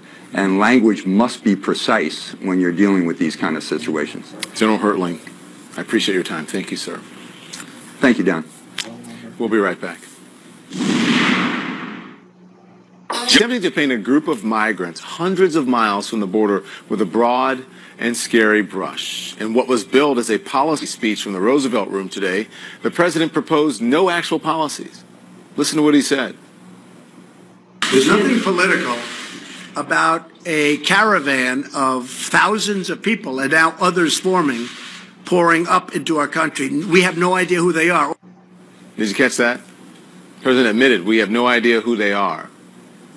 Then why does he keep calling them invaders? If there is nothing political about it, why is the caravan brought up in every single campaign appearance the president makes? A slow-moving group of asylum seekers, asylum-seeking immigrants, some walking with strollers and suitcases, not an invasion. Repeating a lie does not make it true. With the midterms just 5 days away, the president is attempting to scare people to the polls. Let's discuss that. Will it work? What's going on? David Swartlick is here, Molly Ball, as well as Larry Sabato. Good evening, everyone. Thank you so much for coming on this evening. David, I'm going to start with you, okay? Because I just want to know, do you think that this plan the White House is, that sat down and came up with, or did they come up with this, or is the president going with his gut and what's worked before? Look, the president is comfortable, Don, talking about immigration, and until it doesn't work for him, I think he's going to continue to do it. If we go back a couple of weeks, Republicans and President Trump were very happy with the narrative coming out of the Kavanaugh hearings. They were spooling up this talk about globalists and about the caravan. And then all of a sudden, with the bombings the week before last and then the Tree of Life massacre, the narrative changed. And in real time, we heard the president lamenting that the news wasn't about what he wanted to talk about. So in the last couple of days, to sort of make sure he got the news back on immigration, his topic of choice, he first floated this idea about birthright citizenship, and then this inflammatory ad that his campaign has released, and finally now today, as you said, a campaign speech disguised as policy speech where he wanted to ratchet up sort of maximum fear of undocumented immigrants coming across the border, something that can be discussed and talked about in a rational way, not as invaders, not as people needing 15,000 troops on the border. But I think the president feels like he won in 2016 with immigration at its core, and until he loses an election on immigration, that's what he's going with. Molly, the president is making 11 campaign stops today through Election Day, but Arizona and Nevada are missing from that map. And sources are telling CNN's Jeff Zeleny that Trump has been asked to stay away from those tight Senate races. Is his message hurting Republican candidates, you think? Well, in the places that he's going, they obviously feel that he's helping, but it is revealing, as I'm not the first to know, that the places he is going are places where he's popular and Republicans are probably going to win anyway. There are a lot of strategists, Republicans and Democrats alike, who wonder if he isn't a more galvanizing figure for the other side than he is for his own side. We've seen how energized Democrats are to vote in this midterm election. We'll find out for sure on Tuesday. And the president and some of his advisors have been telling themselves that their best hope is to increase Republican base turnout to try to match that Democratic enthusiasm. But it's not clear that the president doesn't actually motivate more Democrats when he goes to a particular place than he does Republicans. So in a place particularly like Nevada or Arizona, where obviously there is a large segment of the electorate that is Latino, those are places where Republicans would prefer not to have the president going in and potentially stirring up more Democrats. So let's bring in Larry now. Larry, the president's divisive language on race and immigration plays well in some parts of the country, but not everywhere. Where could it alienate voters? It alienates voters in the high college-educated suburbs that are at the heart of the House districts that may very well turn House over to the Democrats. And look, Don, I really think there is a calculation here that no one's talking about, and certainly the White House won't. They would never concede that the House is lost in advance, and most of their base believes there's going to be a giant red wave. You know, we've all gotten those emails and tweets. But I think they have made a very practical decision. You may not like it, but they decided to save the Senate. That's what this is all about. Right. He is campaigning in all those deeply red states that probably will allow the Republicans to keep the Senate, maybe even add a seat or two. As long as he has the Senate, he feels like he can get through the next 2 years, get his court appointments, his cabinet appointments, and he'll have the House to beat up on. You know, he likes to have a juicy target, and they'll provide it. I think your analysis is right on there, Larry. David, is the president just focusing on immigration because it worked for him in 2016? You said he's going to continue to do it. He'll use immigration as long as it works. So, obviously, he's thinking it'll work again. Yeah, first of all, I agree with Larry that this is a focus in the final days on the Senate. Republicans feel better about that. Democrats feel a little better about the House. And the president knows he's got to at least hold on to one House of Congress. Well, David, let me just say this. Yeah, sure. You know, we say all this. You remember 2016, right? Right. But we actually don't really know what's going to happen on Tuesday night, I mean, right? No. Yeah. I'm saying that's the common wisdom with the polling, right? Yeah, conventional wisdom, I think, in 2016 was tested and defeated. I'm suggesting that Republicans feel better about the Senate and Democrats feel better about the House. Neither party, especially Democrats right now who control neither House nor the White House, should get cocky about anything. Leader Pelosi the other day saying, "Oh, I think we're going to win," I think was a political mistake, premature. You don't want to give bulletin board material to the other side. And she, like you say, Don, doesn't know what really is going to happen. Real quick, let me just answer your question on immigration. The president, although, as Larry says, Republicans are facing trouble in some House districts, the president's approval rating is right around where it was on Inauguration Day. He's got his base with him. That's number one. And number two, the Democrats have a +8, I think, or +7.5 in the generic congressional ballot, but that's not the same as having that kind of lead in especially these red states where a lot of Democrats are up for re-election in Senate races in red states, and these House races, even if Democrats win, are going to be much closer. All right, so then you took us there. So Molly, hang on, all right, because I got to go to the polling guy for this since David got us there. So Larry, your latest predictions, you switched ratings for 4 House races. Is that good news for the Republicans or is that good news for the Democrats? It actually kind of washed out, Don. But I'll tell you, on the whole, when you talk even to Republican analysts, you can detect that they're a little bit pessimistic to a lot pessimistic about keeping the House. Now, when they talk about individual races, they give you better odds for their individual candidates than they do for keeping the House as a whole. Right. So, I think, I know it's conventional wisdom, and yes, I certainly remember 2016, and I think everybody in our business who predicted a Hillary Clinton win remembers 2016. But you know the good side of this, Don? It's that everyone should know that nothing is over until the final poll closes, and nobody's going to be overconfident this year, and that's going to encourage a higher voter turnout, maybe on both sides. All right, listen, I'm going to give you the bulk of the time after this one, okay? I just want to know from Larry why you switched Steve King's seat in the House race. You switched from likely to leans Republican. That's different from CNN's map. Why did you make that move? We did it because he is getting a lot of blowback, even in his own district, from the outrageous comments that he has made. And I don't know anybody, even in the Republican hierarchy, who doesn't think his comments were outrageous. He was denounced by the guy running the Republican campaigns, who's a member of the U.S. House of Representatives from Ohio. So we lowered it because we've learned when a major controversy breaks on an incumbent right before the election. They may not lose, but it's going to be closer than it usually is. He got 61% the last time. He's looking at a closer race. Molly, I see you're shaking your head. Do you want to respond to that one?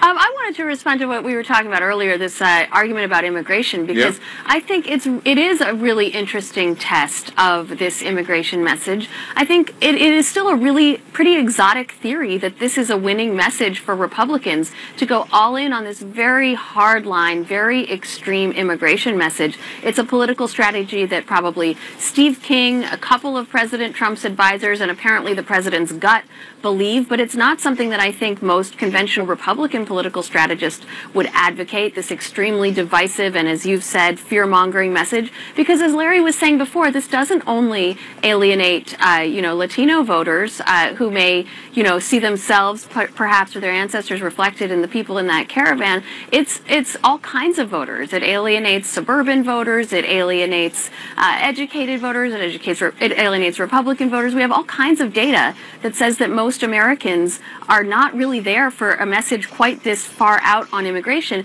and yet the president is determined to make this the closing message for the entire Republican Party, and we'll see if, like 2016, he's got an instinct that's better than the entire sort of conventional political class on this. And it's interesting, Molly, because, go ahead, what did you want to say? I was just going to jump in real quick. I really do agree with what Molly is saying there, and certainly polling bears out that Americans are not, by and large, looking for the type of solutions that are solutions that the president is proposing. I will only say, though, that in an election where we're at the point where this is not about persuading people. This is about getting your base out to vote. Well, minds aren't changing now. It's who will come out to the polls. Hey, Molly, I just have a couple seconds left. Speaking of that, because 23 million votes have been cast already, so people have made up their minds in many states for both parties.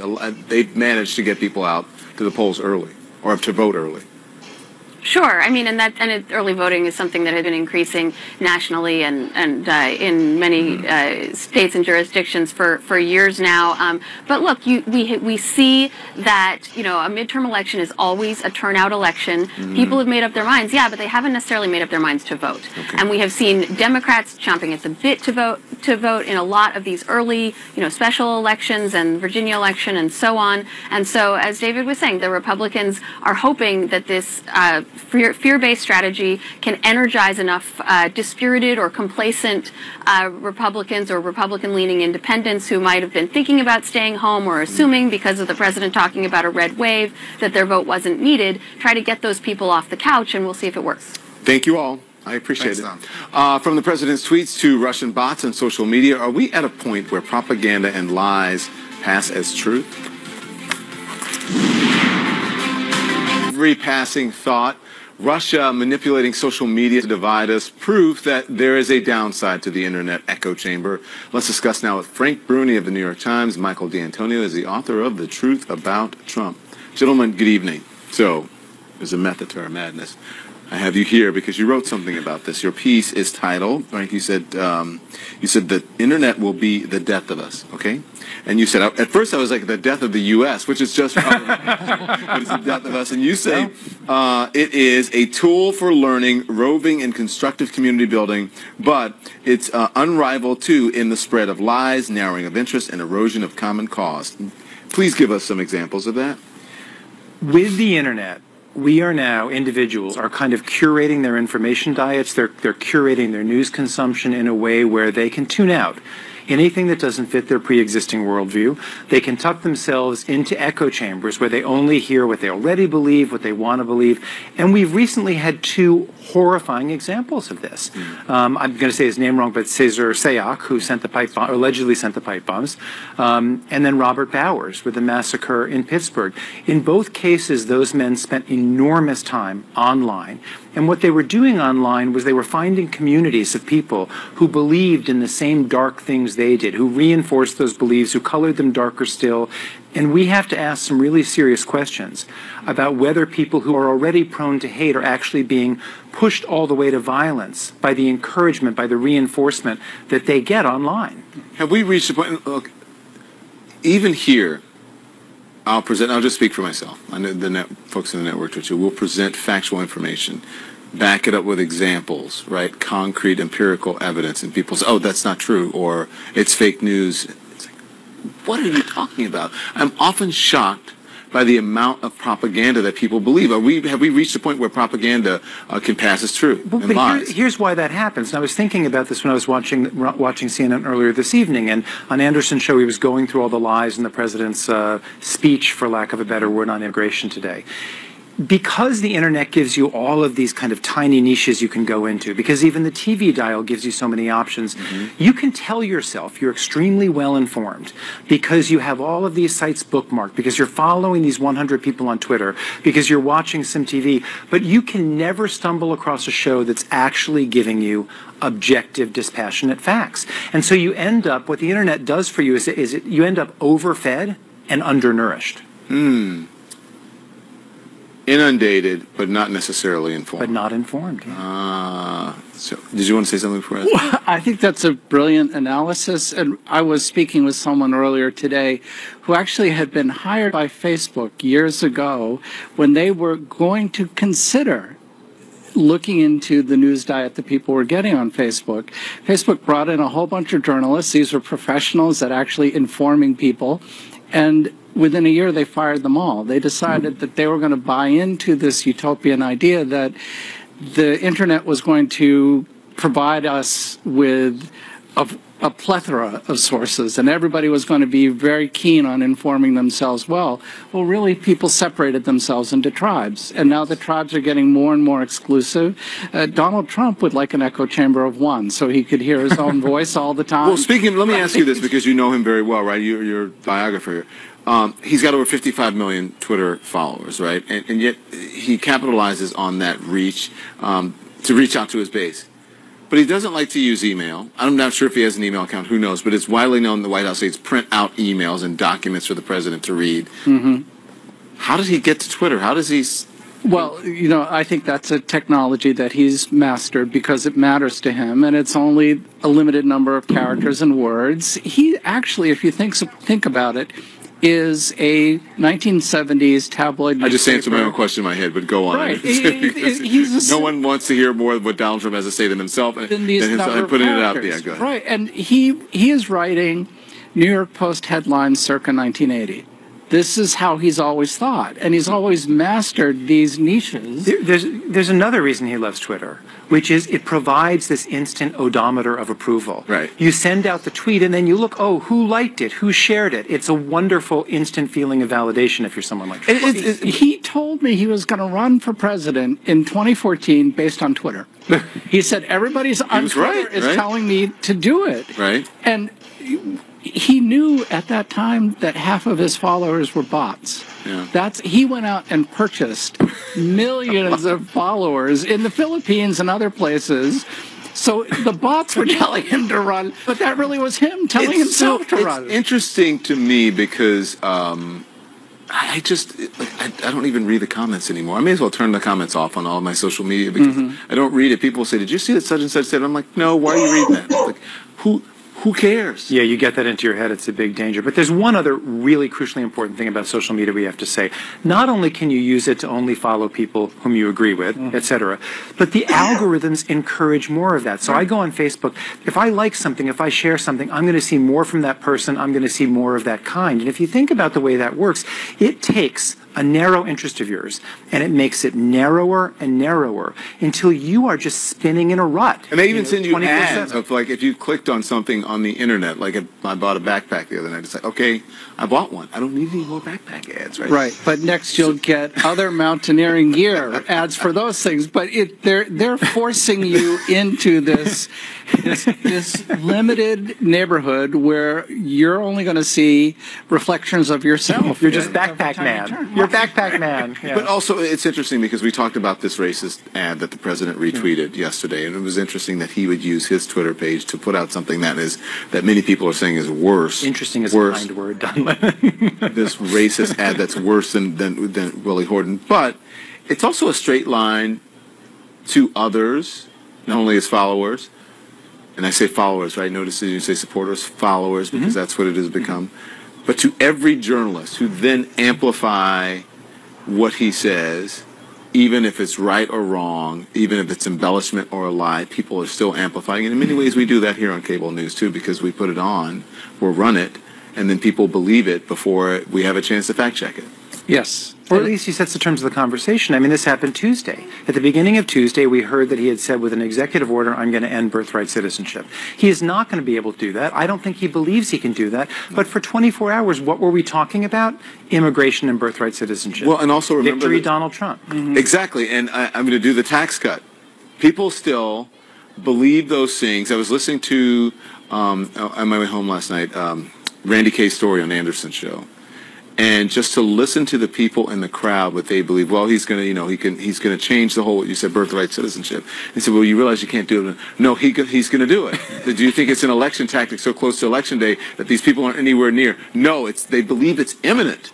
Like that the folks are on our border, they actually believe it. They believe that an invasion is imminent. They believe that our troops need to be sent. Because he said it. There are people who are now talking about sending drones to interdict the caravan 500 miles into Mexico because they're panicked about this fake invasion. I would challenge everyone to just try to walk 500 miles and see how fast you get to somewhere, or 800 miles, or 1,000 miles. This is the world this is Donald Trump's mind that we're all living inside of. He has created this narrative that has, at this point, in terms of the caravan, no relationship whatsoever to the truth. But he said, what did he say? I tell the truth when I can. Yeah, which apparently he can't do that very often. Thank you. I got to run. I got to run. We'll continue this conversation. Maybe one day over by snowy fire or something. Snowy fire. No, it wouldn't be a snowy fire. The snowy day by a fire. Thanks, guys. With his racist comments catching up to him, members of his own party turning against him, 8-term Iowa Congressman Steve King is facing what's shaping up to be the Republican Congressman Steve King, increasingly under fire for his racially charged remarks, hardline views on immigration and diversity, and comments that many consider hateful. And now he has serious competition in this election. I want to talk to Rekha Basu now, a columnist for the Des Moines Register. Rekha, so good to have you on. I got to say, you've been... Thank you, John. Good to be here. Absolutely. You have been following Steve King for years. You wrote a great piece in the Des Moines Register, and it's titled, Steve King's Base Shows Cracks Over His Rhetoric on Immigrants, Kavanaugh Investigation. So... Right. You spoke to some Republican voters who say that they're now supporting Democratic candidate J.D. Scholten. Why is that? Yeah. That, is very interesting. He has had such a loyal base of Christian conservative Republicans in his Western Iowa district. And what is happening is that some of those very same Christian conservative Republicans are taking great offense now at the way he's talking about immigrants, because some of them have adopted children from other countries. And when Steve King makes these remarks about we can't preserve our Western civilization with other people's babies, that's now very offensive to them because it hits them where they live in their homes. So, I think that there are a lot of decent people who live in his district who have just been profoundly misguided by his rhetoric. People who have not had a lot of contact with people of color or immigrants before, and now they're not quite sure whether he's very good at stoking fears, and they're really not quite sure how to think about their neighbors anymore. And the irony of this is that Western Iowa's towns would be emptied out if it wasn't for immigrants, and there would be nobody to work in the meatpacking plants. Interesting. And so they have this incredible dependence on immigrant labor and on immigrants rebuilding small communities, populating the schools, putting in small businesses, all of that. And yet, King continually tries to say divisive things about how Mexicans don't have the same values, or they're mostly drug runners, they're involved in crimes. Or, well, he also said that he wanted immigrants to assimilate to American culture and not to try to reverse it. But I kind of ask you, we talked about Scholten, right? He is outraising King. The campaign tells our team that they took in $800,000 from 24,000 individual donors in 72 hours. I mean, that is really astonishing. And he's winning more newspaper endorsements. Is all that enough to get him over the line, you think, or you think that most people are still all in for I don't know. King? I don't know how much of a difference that makes in King's district. I think it makes a difference everywhere else in the country. Everyone is talking about Steve King and his diatribes. But I don't know that more ads, which Scholten can certainly afford to buy now because of all of the national attention, is what it's going to take in the district. Now, on the other hand, I think Scholten himself is a very convincing character, a very convincing candidate. He's 38 years old. He doesn't have a high profile. He's not been, one of the people who ran against King previously who didn't get much traction was the wife of the former governor, Tom Vilsack. And that just didn't go anywhere. Most of these races he's won by about 20 points. But this one is really close, right? This one is really, if you look at Scholten's data, it's a 1-point race. If you look at King's recent data, it's an 18-point race. Okay, but I want to get this in, and because this may explain some of it. This is Representative King losing his cool today when someone asked him at a forum about his history of anti-immigrant rhetoric. Watch this. You and the shooter both share an ideology that is fundamentally anti-immigration. Do not associate me with that shooter. I knew you were an ambusher when you walked in the room, but there's no basis for that, and you get no questions, you get no answers. I was about to ask you what distinguishes your ideology. I was about to ask you what distinguishes your ideology. You crossed the line. It's not tolerable to accuse me to be associated with a guy that shot 11 people in Pittsburgh. I am a person who has stood with Israel from the beginning. The length of that nation is the length of my life. I was about to I've been with them all along, and I will not answer your question. I'll not listen to another word from you. Wow. I mean, he responded by tweeting the video and then adding, leftist media lies have reached peak insanity and compared me to the evil Pittsburgh murderer of 11 Jews. I mean, it sounds like he is not accustomed to being challenged because he shut that guy down. That guy was calm and he was losing it. Well, he doesn't allow himself to be challenged. Frankly, he refused to debate Scholten. There have not been any debates with Scholten because he generally refuses to debate his opponents. He does not come into the editorial board anymore. He used to come in for regular interviews, endorsement interviews. He was actually even once endorsed by the Des Moines Register, but he won't come in anymore now. He says, and you'll be interested in this, he says liberal media like CNN and the Des Moines Register, left-wing bias, and so I won't talk to them. I can't talk to them. Everything is lies. What's interesting about that go-around with the man who was asking him the question is that I think the man actually very appropriately quoted something, started out at least quoting something that King has said about other cultures and other people's babies and so on. King took offense at linking that, understandably, to the synagogue shootings, but King has never taken offense to those remarks being brought up to him again, nor has he ever taken offense to being called a white supremacist or likened to a white supremacist until this year, when there's some concern on the part of his campaign that it might backfire. I have, for a long time, been talking about his white supremacist views in my column, and I've never gotten any pushback about it, but this time there is some. In fact, King was on a local, sorry. No, I've got to run. I'm out King of was time. on a, but go on, finish your thought. Okay. I was just going to say he was on a local TV news program about a week ago in which he said, what's so bad about white supremacists? 3 years ago, that wasn't even a bad word. All of a sudden, it's become a bad word. Oh, boy. Ricka, thank you. I appreciate it. Thank you, Don. Thank you. My pleasure. Good to be here. Absolutely. Oprah! That's next. One of the most closely watched battles as we head into Election Day. It's neck and neck. So both candidates bringing out heavy hitters to help get out the vote. Vice President Mike Pence stumping for Republican Brian Kemp, and Oprah stumping for Democrat Stacey Abrams and making an impassioned plea to voters.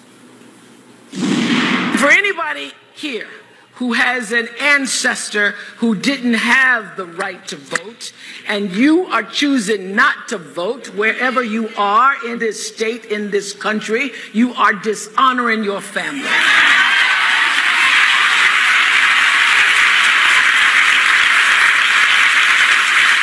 You are disrespecting and disregarding their legacy, their suffering and their dreams when you don't vote. So let's discuss now. Keith Boykin, Alice Stewart, Amanda Carpenter. Amanda's the author of Gaslighting America, Why We Love It When Trump Lies to Us, or try to lie, either way, but it's when Trump lies to us. Thank you all for joining us. Keith, what can Oprah do for Stacey Abrams, do you think? Oprah can do a lot. I mean, take the state of Georgia. Georgia is 32% African American, 51% female. Oprah has a great deal of resonance with both of those communities because of her popularity, her TV show. And she's out there campaigning, knocking on doors. She's drawing attention to the race, creating publicity for Stacey Abrams. I think she's already having an impact in a very tight race. Any little bit helps, and Oprah will help. So, Alice, Mike Pence, the vice president, was in Georgia on behalf of Brian Kemp. He mocked Stacey Abrams for being bankrolled by Hollywood liberals. Watch this. I heard Oprah's in town today. And I heard Will Ferrell was going door to door the other day. Well, I'd like to remind Stacey and Oprah and Will Ferrell, I'm kind of a big deal too.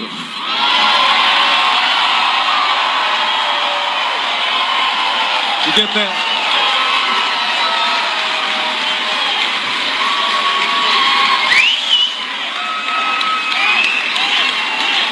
And I got a message.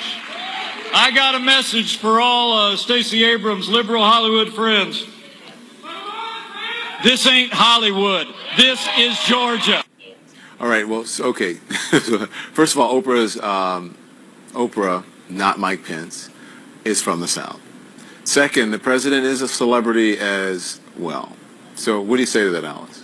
So it was good to see that Mike Pence and Ron Burgundy were both there campaigning in Georgia. Look, Don, as you know, I was born and raised in Georgia. I know that state very well, and Oprah hit on a very key issue that resonates with Georgia. She says if you don't vote a certain way, you're dishonoring your family. You're not voting with, or supporting your family. That's the way it's been for many years in Georgia for Democrats. They felt Zell Miller exemplified this. They're born and raised as Democrats, but Georgians finally realized I'm actually conservative. I support life. I support immigration reform. I support Second Amendment rights. I am actually a Republican, and that's why Georgia took this shift, and that's the values that people are going to vote for when they vote Alice, for. can I just correct one thing, though? Because you said that Oprah said if you don't vote a certain way. She never said that. She just said if you don't vote. She was speaking about the fact that African Americans had to fight for the right to vote. She didn't tell women. people, and women too. But she didn't say that if you don't vote a certain way, you're disrespecting your elders. But also, I'll also let you finish. But she also said that she was a registered independent. She had voted Republican in some races and Democrat, and that she owned her own mind, and that you can vote whatever way you want. You don't need a political party to tell you which way to vote. I don't think she was talking about Democrats. She was talking about people whose ancestors had not been able to vote. And she made a very, very articulate case on that, and it was a great speech, and it was very motivating. But she was clearly there for Stacey Abrams, as she made it quite clear, and she was smart to avoid talking about the issues because she was there to motivate voters on their emotions. But this was a clear contrast today between Stacey Abrams, who was there being promoted and pushed by Oprah Winfrey, was a very articulate spokesperson for her. But she was pushing Stacey Abrams, who supports socialized medicine, she supports open borders, and she supports tax hikes, as opposed to Mike Pence, who is there for Kemp, who supports immigration reform, Second Amendment rights, and the life issues. Two very stark contrasts. Donald Trump won Georgia by 5 points, and that is the message that resonates with Georgians, and I think that will steer clear. I want to get Allison here, but Amanda, but she said she doesn't support open borders, and she is for the Second Amendment. As a matter of fact, I heard her, she said that to me. Well, she wants gun control. Yeah, she wants sensible gun control laws, but it doesn't mean that she wants to, that she doesn't support the Second Amendment. Come on, Alice, you're better than that. Yeah. You know that. Hey, I think we should take a second and listen. This speech by Oprah was very well received. I think Mike Pence is a little mad that they lost Kanye, so we won't hold that against him right now. Y'all are shady, you and but why was this a good speech? Oprah, there's this big debate going on among Democrats whether they go low against Donald Trump or they go high or whatever. Look at Oprah's speech. She gave a very political speech that wasn't partisan. It was extremely accessible to anyone to listen to. But it was very much aimed at women and minorities. But it wasn't over the top. It wasn't race baiting. She told a story. And she talked about the importance of voting. And she said, this woman, it shows my values, and that's why I support her. And it was a beautiful speech. And I think everyone felt good listening to it. To me, it was like a breath of fresh air. And I'm very curious to know what Republicans Oprah has voted for. But I think people who want to campaign against Donald Trump should study that. And see how she did it, because she's an expert. You want to know how to reach out to suburban women? She is the queen. She's cultivated it with her talk show for years and years and years, and she knocked it out of the park. It was beautiful. Okay, thank you. Listen, you guys stick around. We're going to talk about what you should know about voter suppression when we come right back. Big night for women. We talked, Mark, we talked about this a little bit earlier when we weren't on the air about what, a win is a win. But if you look at Georgia, you look at Florida, right? And you look at Texas. You have a young person in Texas. You have a woman of color in Georgia. And then you have a man of color in Florida. 3 red states where they almost split those states. What does that say to you? I think Democrats recruited very dynamic candidates. I think that's what it really says, is that they had a strong field there. Yeah. But I still look at the overall picture, and I think that there also has to be an appreciation, I think, for how historic a figure Nancy Pelosi is. To be able to come back, be able to be on the precipice of reclaiming the speakership, I think is quite a historic moment for her, too. You're saying something positive about Is it something in the water? Yeah. It's 1 a.m. a long time beating up on Leader Pelosi, so I'm happy to hear that. She's not the speaker. I mean, I know, I believe that. I think it's fair to also say that there's 11 incumbent Democrats who have said they would not vote for her for speaker, and there were 47 Democrat nominees who said they would not vote for her. So it'll be interesting to see how that plays out in the next couple of weeks. But I'm just acknowledging, I think it's historic. But it's also I think to the question you guys have said here today is you keep asking that and saying that Trump has driven those suburban voters away. The best way to bring them back, candidly, is the least popular political figure in America today is Nancy Pelosi. Okay, but here's the thing. The NRCC ran 15 ads in the closing days in swing states, and 14 of them targeted Nancy Pelosi, and it didn't really make that much of a difference. And so, you've turned her into this boogeyman, but the truth is she's still standing. And, you know, and the Democrats have taken over the House. Trump is I think Trump is I just bigger figure. I just stand by and say that Stacey Abrams is coming up. Pardon me. We'll get back to it and see what she's going to say. Stacey Abrams is coming up to the mic, and we heard Kayleigh Hartung. There she is. We want to listen in to Stacey Abrams? Let's listen. Love you too.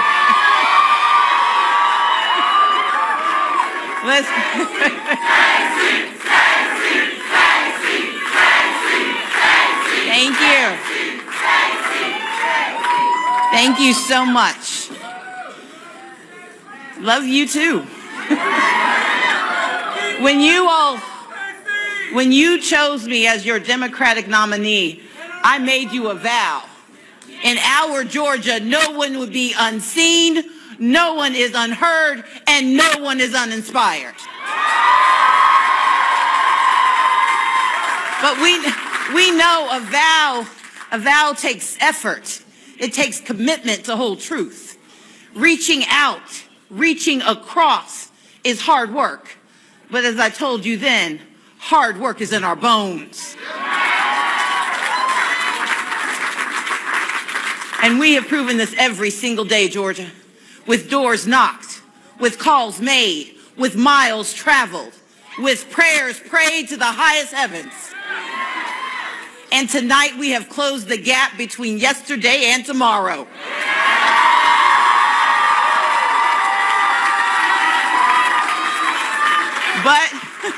But we still have a few more miles to go. But hear me clearly, that too is an opportunity to show the world who we are. Because in Georgia, civil rights has always been an act of will and a battle for our souls. And because we have been fighting this fight since our beginnings, we have learned a fundamental truth. Democracy only works when we work for it, when we fight for it, when we demand it. And apparently today, when we stand in lines for hours to meet it at the ballot box, that's when democracy works.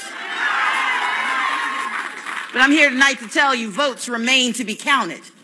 There are voices that were waiting to be heard. Across our state, folks are opening up the dreams of voters in absentee ballots, and we believe our chance for a stronger Georgia is just within reach. But we cannot seize it until all voices are heard. And I promise you tonight, we're going to make sure that every vote is counted. Every single vote. Every vote's getting counted. Because I'll tell you this, in a civilized nation, the machinery of democracy should work for everyone everywhere, not just in certain places and not just on a certain day. But what lies on the other side of our efforts? Our best lives are within reach. Fully funded public education in the state of Georgia. Medicaid expansion. And raising family incomes without raising taxes. Every Georgian that we have touched along the way understands the power of the vote. And I will tell you, this election has tested our faith. I'm not going to name names, but some have worked hard to take our voices away, to scare us away, to distract us. But if our vision is clear and we see the finish line,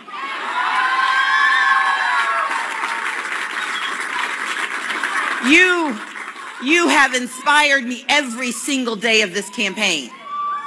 I know what you sacrificed to make your way to the polls, to volunteer after work or on lunch breaks. And I know that you've put your faith in me, and you'll do it again.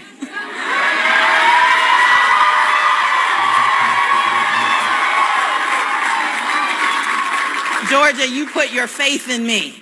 But I want you to know tonight, the feeling is mutual.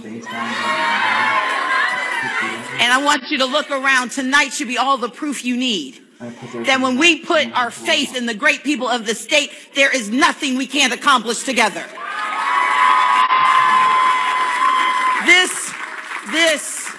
This fundamental truth is why we fight on. Because Georgia still has a decision to make. A decision between division and trickery. or a leadership that defends your rights, your kids, your career, your community, and your right to vote in America.